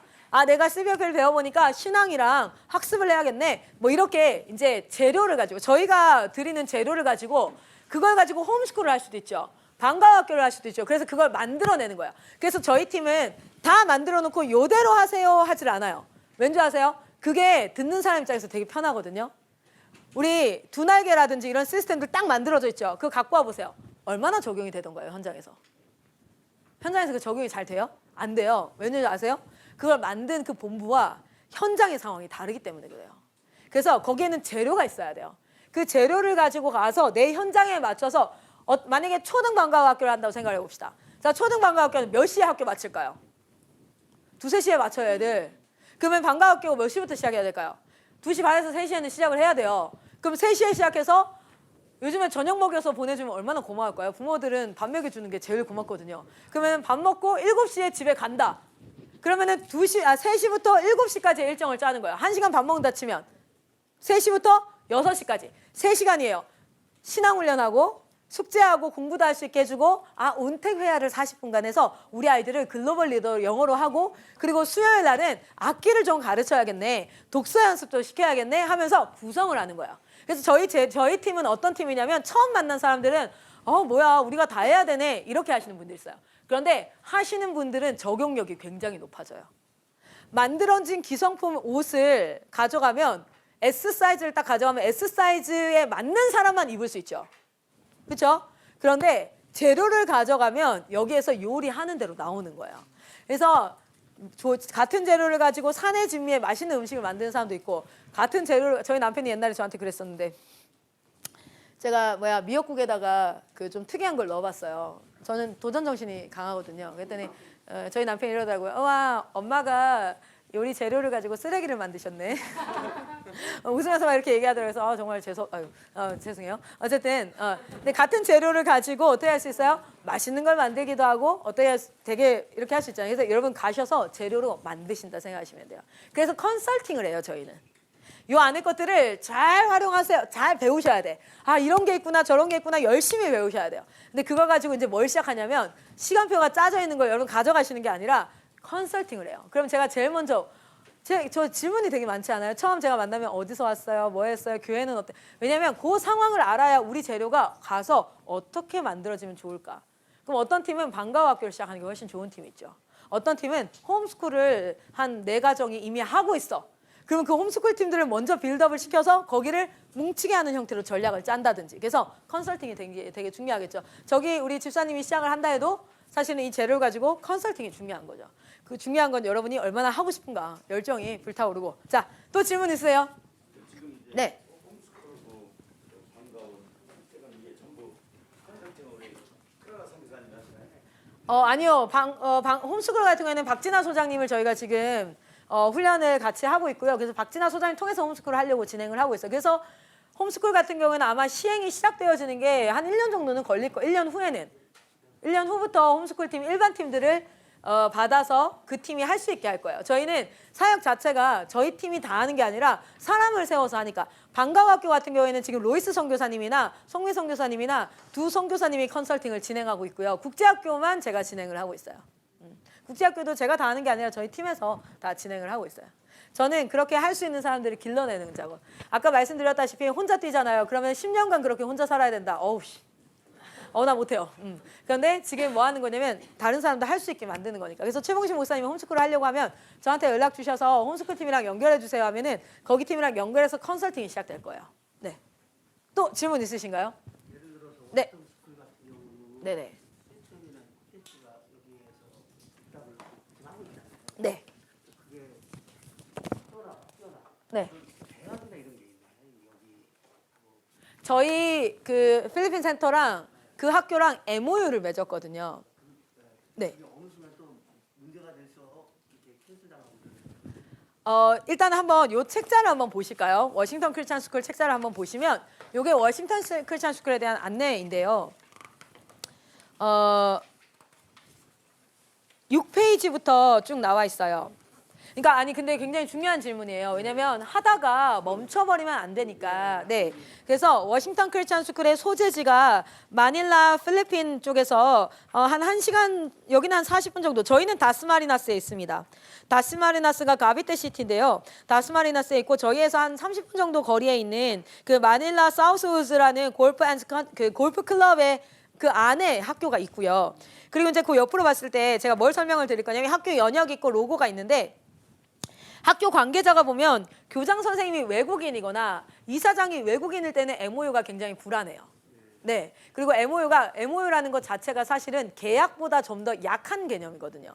계약은 어기면 어떻게 해야 돼요? 법정 소송이 가능한데 MOU는 파기한다고 해서 이게 막 법정 소송이 가지는 않아요. 그런데 저희가 이 학교를 고른 이유가 이 학교 말고도 여러 학교가 있었어요. 그래서 첫 번째 말씀드릴 수 있는 건 이 학교가 만약에 만에 안에 안 되더라도 저희는 다른 학교가 있어서 커리큘럼이 이어갈 수 있는데 특별히 이 학교를 선택한 건 첫 번째는 한국인 이사장과 한국인 그 실장님이라고 보이죠. 한국인 이 행정실장님인데 이게 외국 학교가 힘든 게 뭐냐면 서류 하나 달라고 할 때 겁내 오래 걸려요. 외국은. 그런데 한국인 실장님이 있어서 진짜 빨라요. 이번에 해보시는 분들 아시는데 이번에 하얼구 팀에서 하는데 오늘 오후 7시에 저녁에 7시에 그 입학 증명서를 좀 보내달라고 했는데 그게 9시에 나오더라고요. 그러니까 굉장히 일을 그렇게 하시는 분들이에요.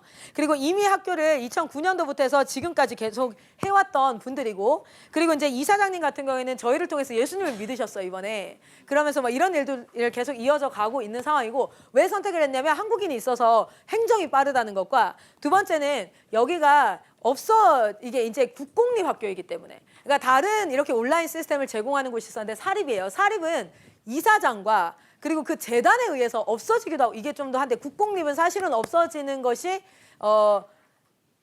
훨씬 더 위험률이 적어요. 리스크가 적고, 그리고 금액이 학비가 30만 원이었어요. 실제 굉장히 커리큘럼이 너무 좋은 거예요. 이 학교 너무 하고 싶다 했는데 한 달에 120만 내라 하더라고요. 그래서 120만 원 내고 온라인으로 수업 들으는 게 얼마나 보편화가 될 수 있겠어요. 우리는 사역하려고 하는 거니까. 그래서 그렇게 결정을 했고요. 일단은 그 정도까지 설명을 드릴 수 있을 것 같아요. 그리고 이제 마이크 선교사님도 그 부분은 생각을 하시고, 저희가 다른 곳도 사실 MOU가 맺어질 수 있는 많은 온라인 학교들이 있어서, 만약에 근데 이제 이 학교가 없어진다 할지라도 그 학교가 없어지는 그날까지 했던 모든 학적 기록은 국가의 기록이 되기 때문에 언제든지 뗄 수 있어요. 아시다시피 저도 제가 남상초등학교, 거창 남상초등학교 나왔는데 남상초등학교는 폐교됐습니다. 그런데 제 기록이 어디에 있기 때문에, 그 국가에 있기 때문에. 그래서 이제 그게 국공립의 장점이죠. 사립이 우리나라는 사립도 국가의 기록이 되지만 사실 외국은 그렇지 않아요. 외국은 한 그 영리 단체와 동일하거든요. 근데 이게 국공립이기 때문에 그 날까지는 모든 학적 기록이나 이런 것들은 다 언제든 내가 죽을 때까지 서류로 받아볼 수 있고, 그리고 이제 제가 봤을 때는 없어지진 않을 것 같아요. 한 20-30년 내로는. 그러나 그런 위험성이 충분히 있을 수 있죠. 네. 자, 그다음 넘겨주시면, 그래서 저희가 확인한 게 필리핀 문교부에다가 학력 인증 서류라든지 문교부에서 킨더에서부터 1학년에서부터 6학년 그리고 이제 해서 12학년까지 다 따로따로 지금 허가가 나 있어요. 무슨 말이냐면 얼마 전에 문의가 왔었죠. 중학교 3학년을 다니다가 이 친구가 여기까지 학적을 딱 정리하고 일반 학교 고등학교 1학년으로 오고 싶습니다. 가능한가요? 네, 가능해요. 그러니까 전학 개념으로 가능합니다. 그러니까 학적이 다 이게 된다는 게 여기 서류에 보시면 이거 저희가 다 확인했거든요. 필리핀 문교부에 정식으로 인허가를 받은 학교이고, 유치원부터 고등학교 3학년까지 전 학년이 다 학력 인증이 가능한 사립학교로 되어져 있어요. 근데 필리핀은 제가 여기서 이제 여기는 사립학교 이렇게 되어져 있는데 문교부 등록 자체를 그냥 국공립이라고 생각을 하시면 될 거예요. 왜냐면 여기가 국제학교거든요. 자, 그리고 학교 운영 관련 서류는 세무등록증 그리고 SSP는 외국인을 대상으로 학생증을 발급해서 얘가 학생입니다라고 신분 확인을 해주는 건데 그것도 다 가능하고요. 비즈니스 사업 허가증, 법인 등기부 등본이랑 이런 것들을 싹 다 확인했어요.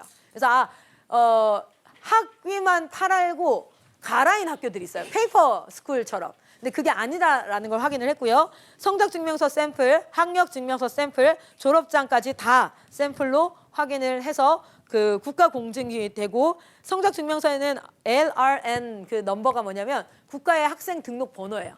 그것까지 다 있다는 거. 이게 없는 성적증명서도 꽤 있습니다. 그래서 그것까지 다 확인을 했고, 학교 사진들도 다 보실 수 있고요. 그리고 넘어가면 11페이지부터 학습과정이나 이런 것들은 저 끝나고 나서 쉬는 시간 갖고, 그리고 나서 저희 우리 워싱턴 담당 성교사님께서 설명을 해주실 거예요. 이 책자를 기반으로. 자, 질문이 나왔길래. 또 질문 있으신가요? 그러면 더 아직 내용이 남아 있으니까 일단은 잠깐 쉬시고 3시 저희 10분만 쉬어도 되겠죠? 네, 3시 40분에 법적 부분부터 한번 시작을 해보도록 하겠습니다. 감사합니다.